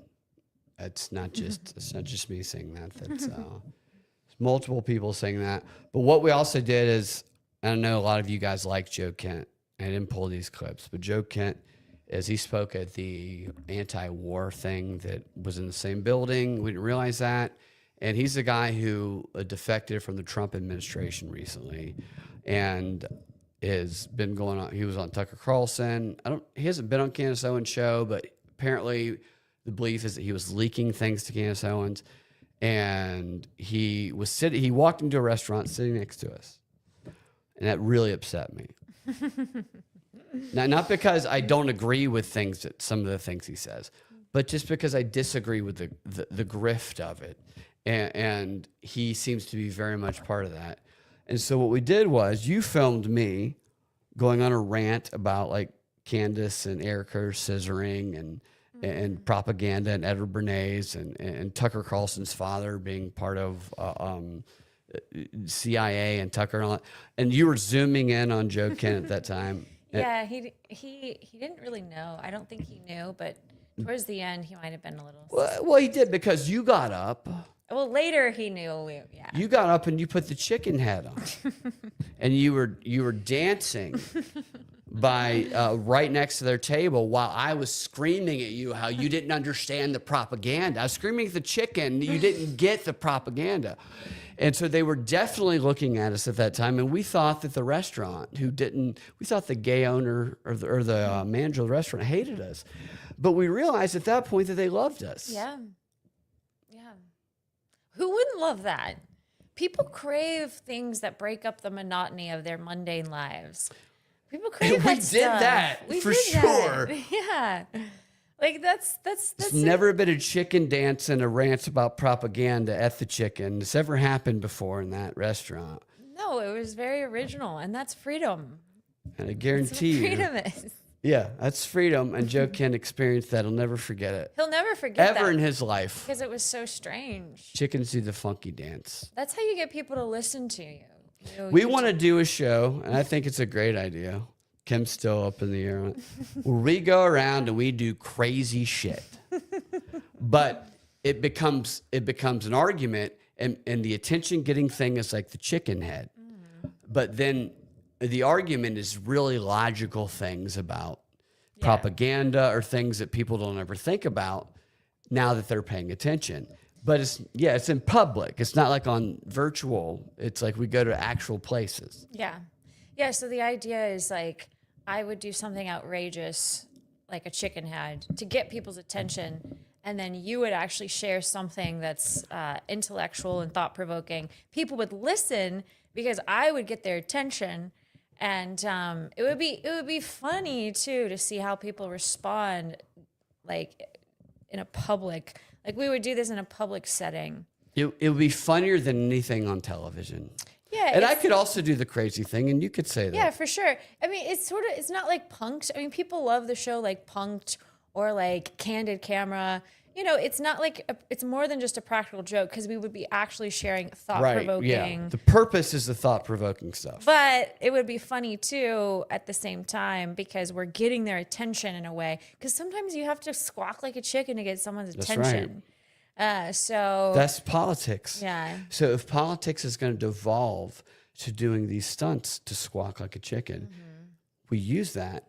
But once we got them, here's some actual useful information. That's right. Comment below if you would watch. Yeah, that if you show. would watch that show, and if you would fund tell it. us if we started a Give Send Go, and we didn't say the hard R, because I know that's how most of Give Send Go start. and you would fund and watch that. We would do that. We would go to places and we would do stunts where we got people's attention and then we delivered useful information. And we would take your suggestions into consideration. Absolutely. Like if you wanted me to dress up as like a certain character to get attention, we would take yours. We're not even kidding. This is serious. We're not kidding right now. So send me a DM on X or whatever. Leave a comment on the video. We will do this. And we have a cinematographer. We have people who will do it with us. And this will be the best thing on television. Tell me what is on TV right now that's better than this. There's nothing. There's nothing. Everything on TV is crap. It's all shit. Yeah. And to leave us out on, we have to look at this weirdo. I'm sorry. Oh. We can't not talk Yeah. about this guy. Yeah, it would be a shame to not talk about So him. to tease him.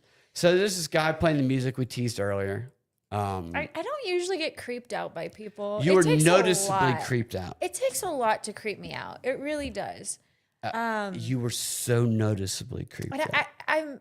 it's interesting that you could tell. I could tell. Yeah, definitely. Something about his like I just What? Something about something what? about his aura. Like he's got what? This guy's aura? yeah. Well, I've been waiting for someone to rock my world. hey, you told him that. Probably shouldn't have said that. Yeah. Probably wasn't the best joke.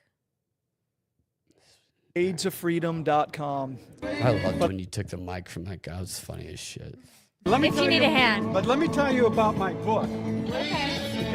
So yeah, he was blaring music. This will absolutely rock your Look at his hair. Like blend the hair dye a little there. world.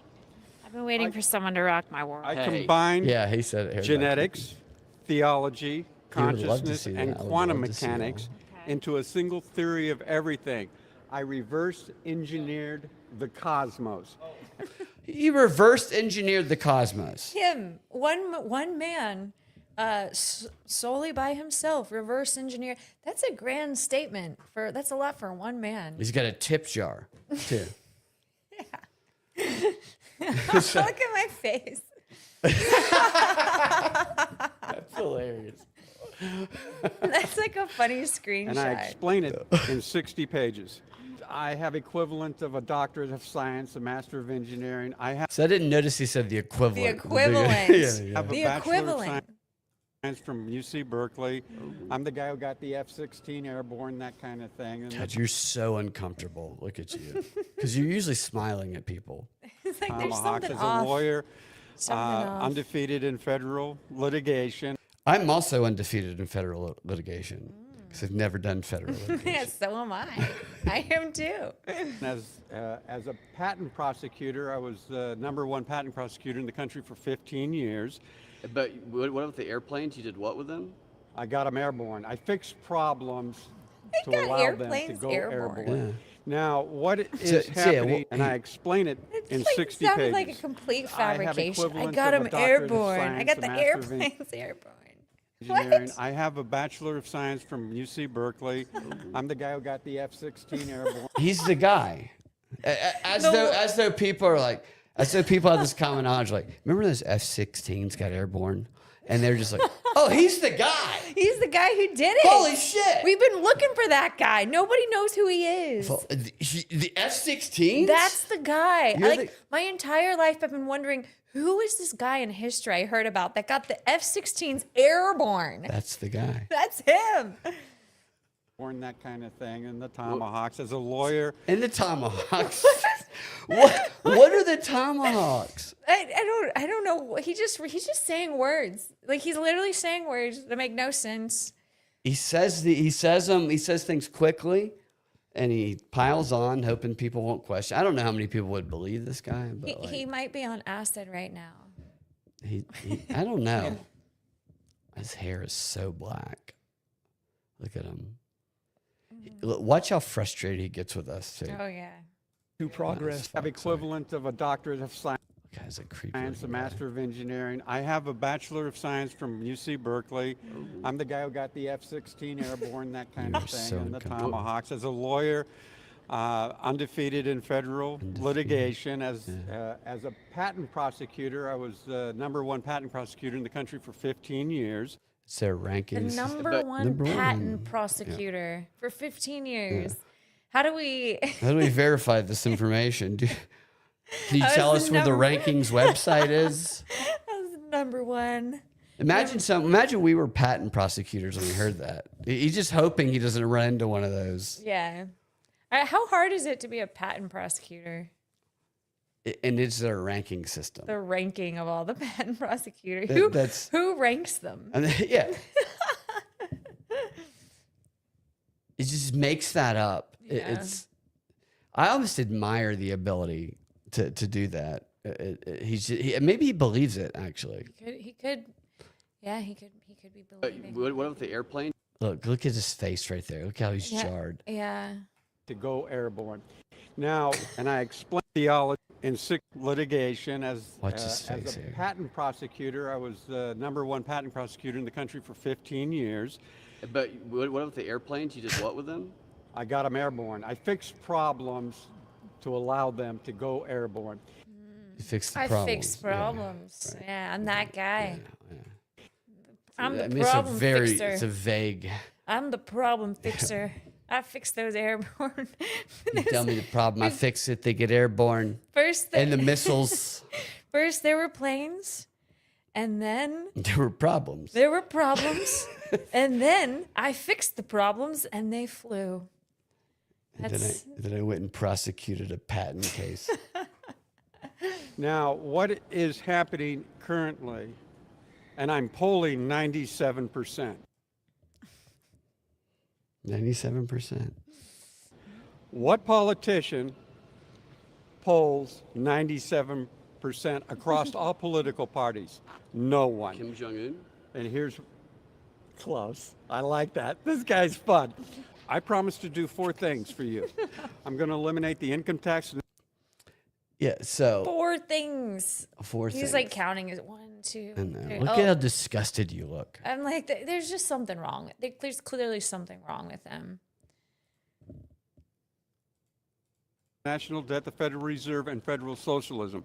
I'm going to restore liberty and freedom. Think about this. The colonists revolted on a 3% tax on tea. The cooks? The cooks revolted? Like, Said the colonists? We're now at 37% income tax. That the Confederates held 5 million slaves. They took 100% of their income.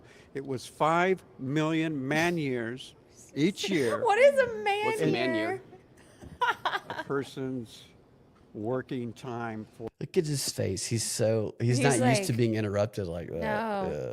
Yeah. I thought he said man year. He did. He said man years. Yeah, that's like What is a man a year? well or something. Yeah. You're like, Well, why not just say year? Yeah. Instead of a man Man year. year. Like, that's really weird. Joe Jorgensen would not like this. Like, as opposed to a woman year? Yeah, which you held brought 5 up. million slaves. They took 100% of their income. It was 5 million man-years each year. What's a man year? A person's working time for 1 Oh. year. What about a woman year? And so modernly, You just we ignored it. have 54 million man-years of slavery. Do you remember the movie, The Time Machine? Neither one of us have seen that movie.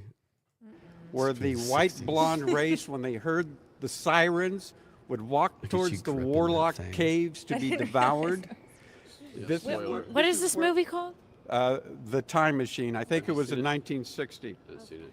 And so what it is that the American people are sick and tired of these Democrats and Republicans limiting their freedom with Chicken ear. tax tyranny and debt enslavement.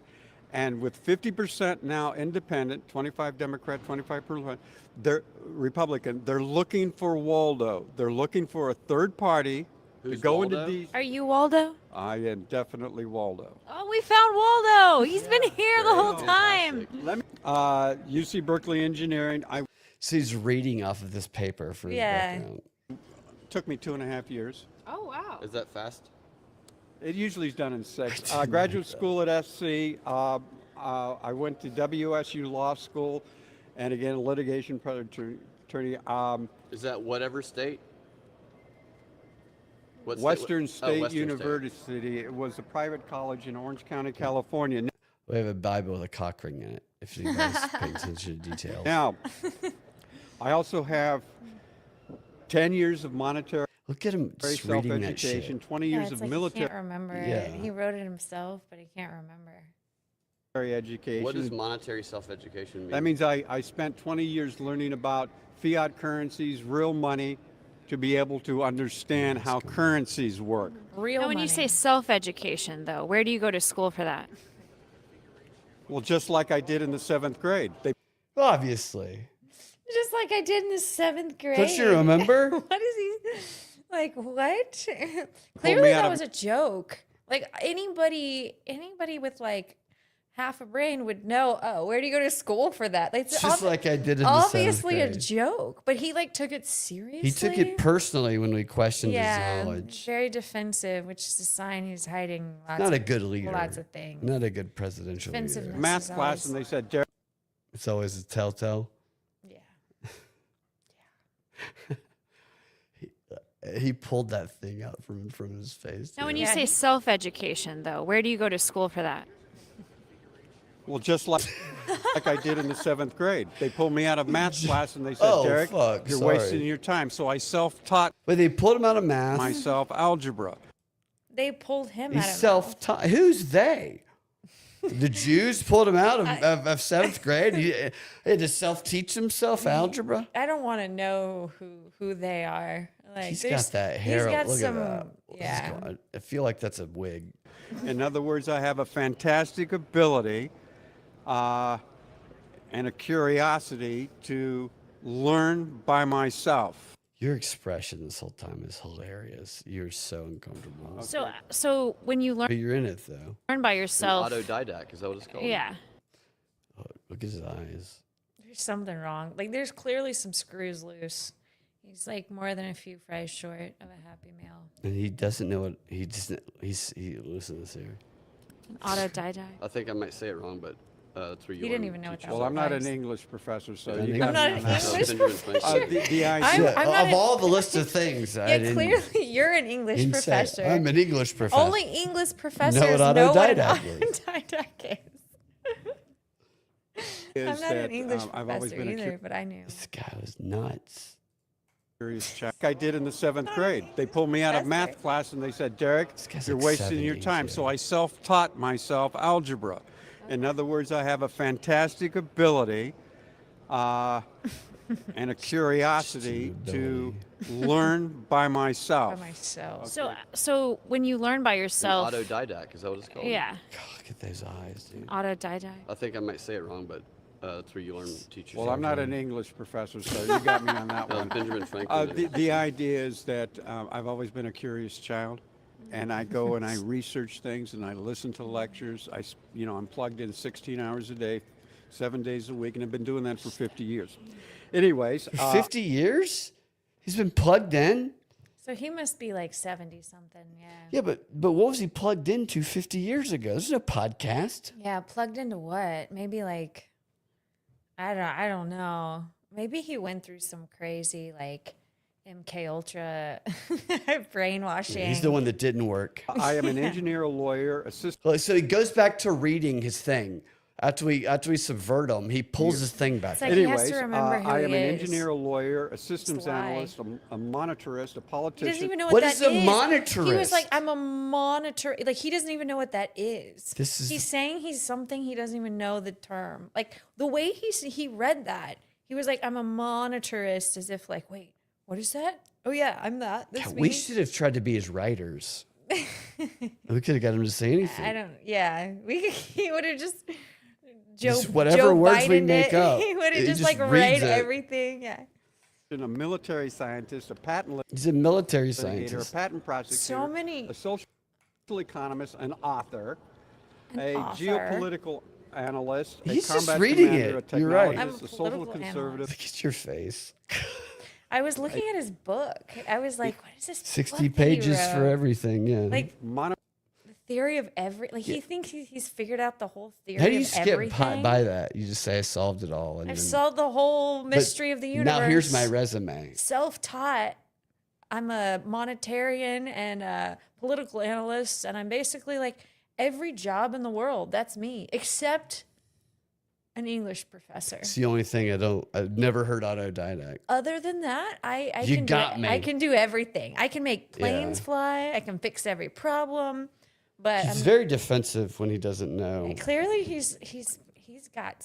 This is interesting though.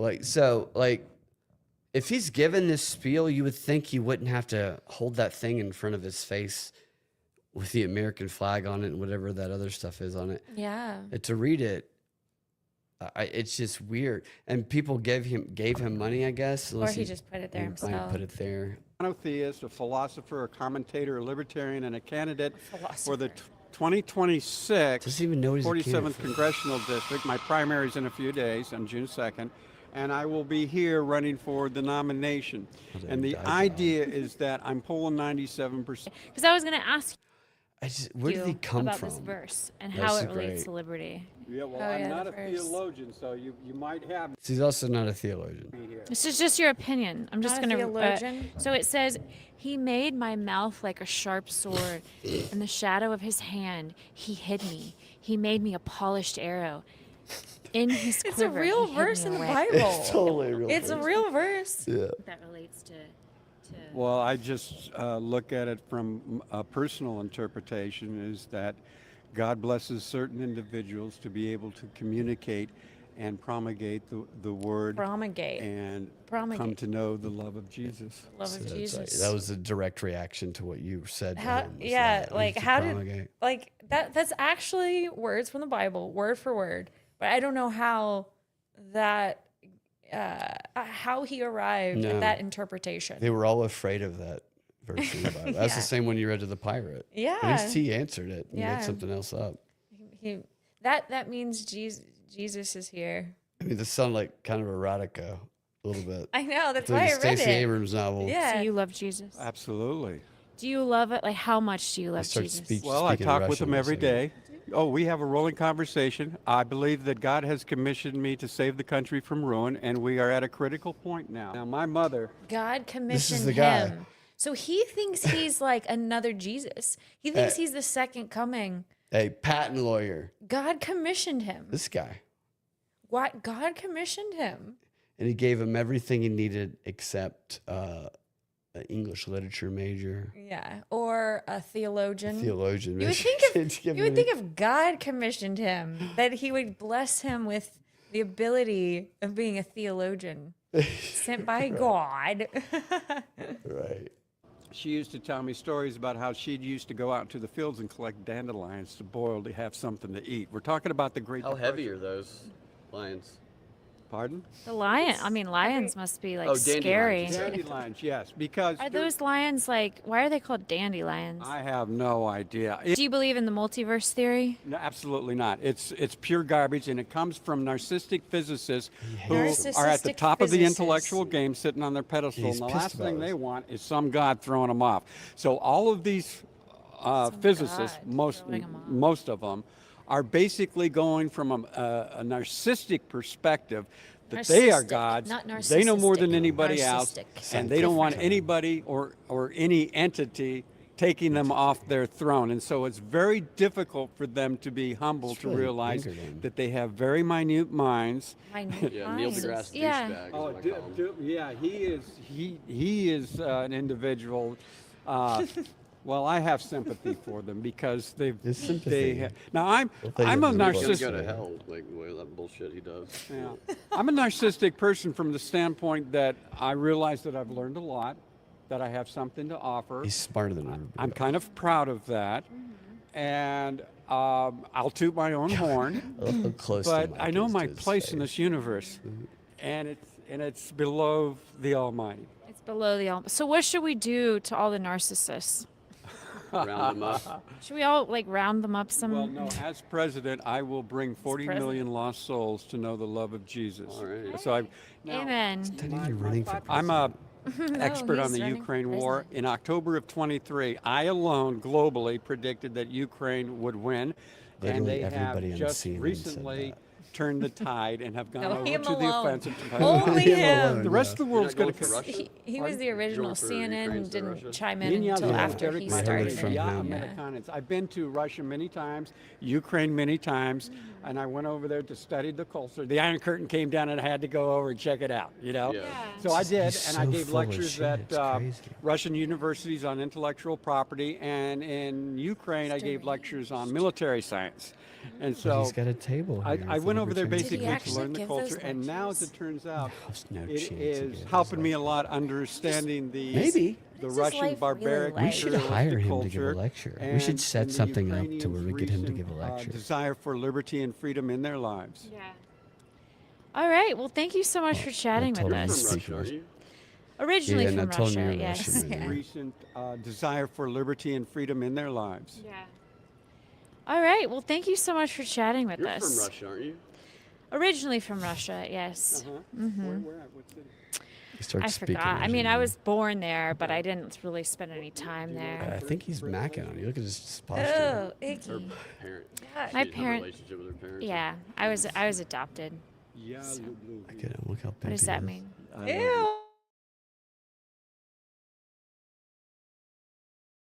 Alubluvi. Ya lu blu bli? Yes. Ya lu bu bi. Yeah, Lubluvi. Ya lu bu bi. Blue. Ya lu bu bi. Moje по-русски очень плохо. Я знаю 200 слова. My Ooh, Russian's what he very said. bad. I know about 200 words. Mayo polosia solata. You know what that means? No, I don't. Neither do I.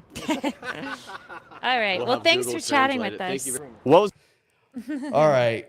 That we have a lot more quotes. Can't play all of them all night, but yeah, we should wrap it up. Kim, thank you for talking to people with me and messing around. It was fun, very funny. You did a great job. Yeah, it was a lot of fun. I hope that you got a takeaway from that convention, and I know I always do. I try to take something new away from it, and that guy was probably going to be What did you take away from it? that there are adults in the room, and that there are people who are, no matter you try to treat them as being serious. I don't, but they try to treat each other as being serious. They're never going to be serious. So the people doing all the stunts on the left and right are never going to be serious. The people who are trying to be serious are the ones who, if you care about it, and those are the ones who should be elected to positions of power. My friends that you met, Jake and all them and all those guys I'd support 100% because I would trust them to not do all the bullshit. All the others are just, to me, self-serving, whether it's the left or the right. And I think I saw that the first time I went a couple of years ago, but this time it was just apparent that it's just nobody's serious who are going up there and screaming on the microphones. It's the ones who are like on the ground actually trying to positively affect people's lives. That was my takeaway. What is yours? I don't know what I took away. I don't think I took anything away. We gave. I left it all there. You left it all there. We did I give. didn't take anything away. I didn't have any new ideas that I didn't hear any new ideas that I hadn't already heard before. Right. I didn't hear someone say something that I hadn't already heard before. So I don't know. I didn't take anything away. Is that bad? No, it's not bad. I think that's a lesson. Yeah. Not for you, for them. My whole thing about the Libertarian Party has been that you guys need to wake the fuck up and recognize that you suck. Not in principles when it comes to some of the party, but in the idea that the focus of attention on the fucking Robert's Rules of Order and all the other bullshit it's weakening you. And I know it's party rules, but god damn it, rely on the people who are good at it. Stop focusing on the people who are bullshit artists, And I don't know how to, when you have a party so vulnerable to co-option, I really don't know how to unify it because it's built-in division, complete division. So I honestly don't know how to do that. But With possums. with That's possums, how you do it. Well, you sat at the possum table and you took over the possum table. With possums. And some old man thought you were the possum lady, and then the lady came over and was like, "Why are you at my possum table?" And the old man walked off. He realized you were lying to him the whole time. Which is very fun. So the reason we can go do this shit at a convention like this is because of the openness and vulnerability to it. But I would say this. I would say follow Liberty Libations, follow the Georgia Libertarian Party. For the most part, is great. And they're serious, and there's some others that are serious.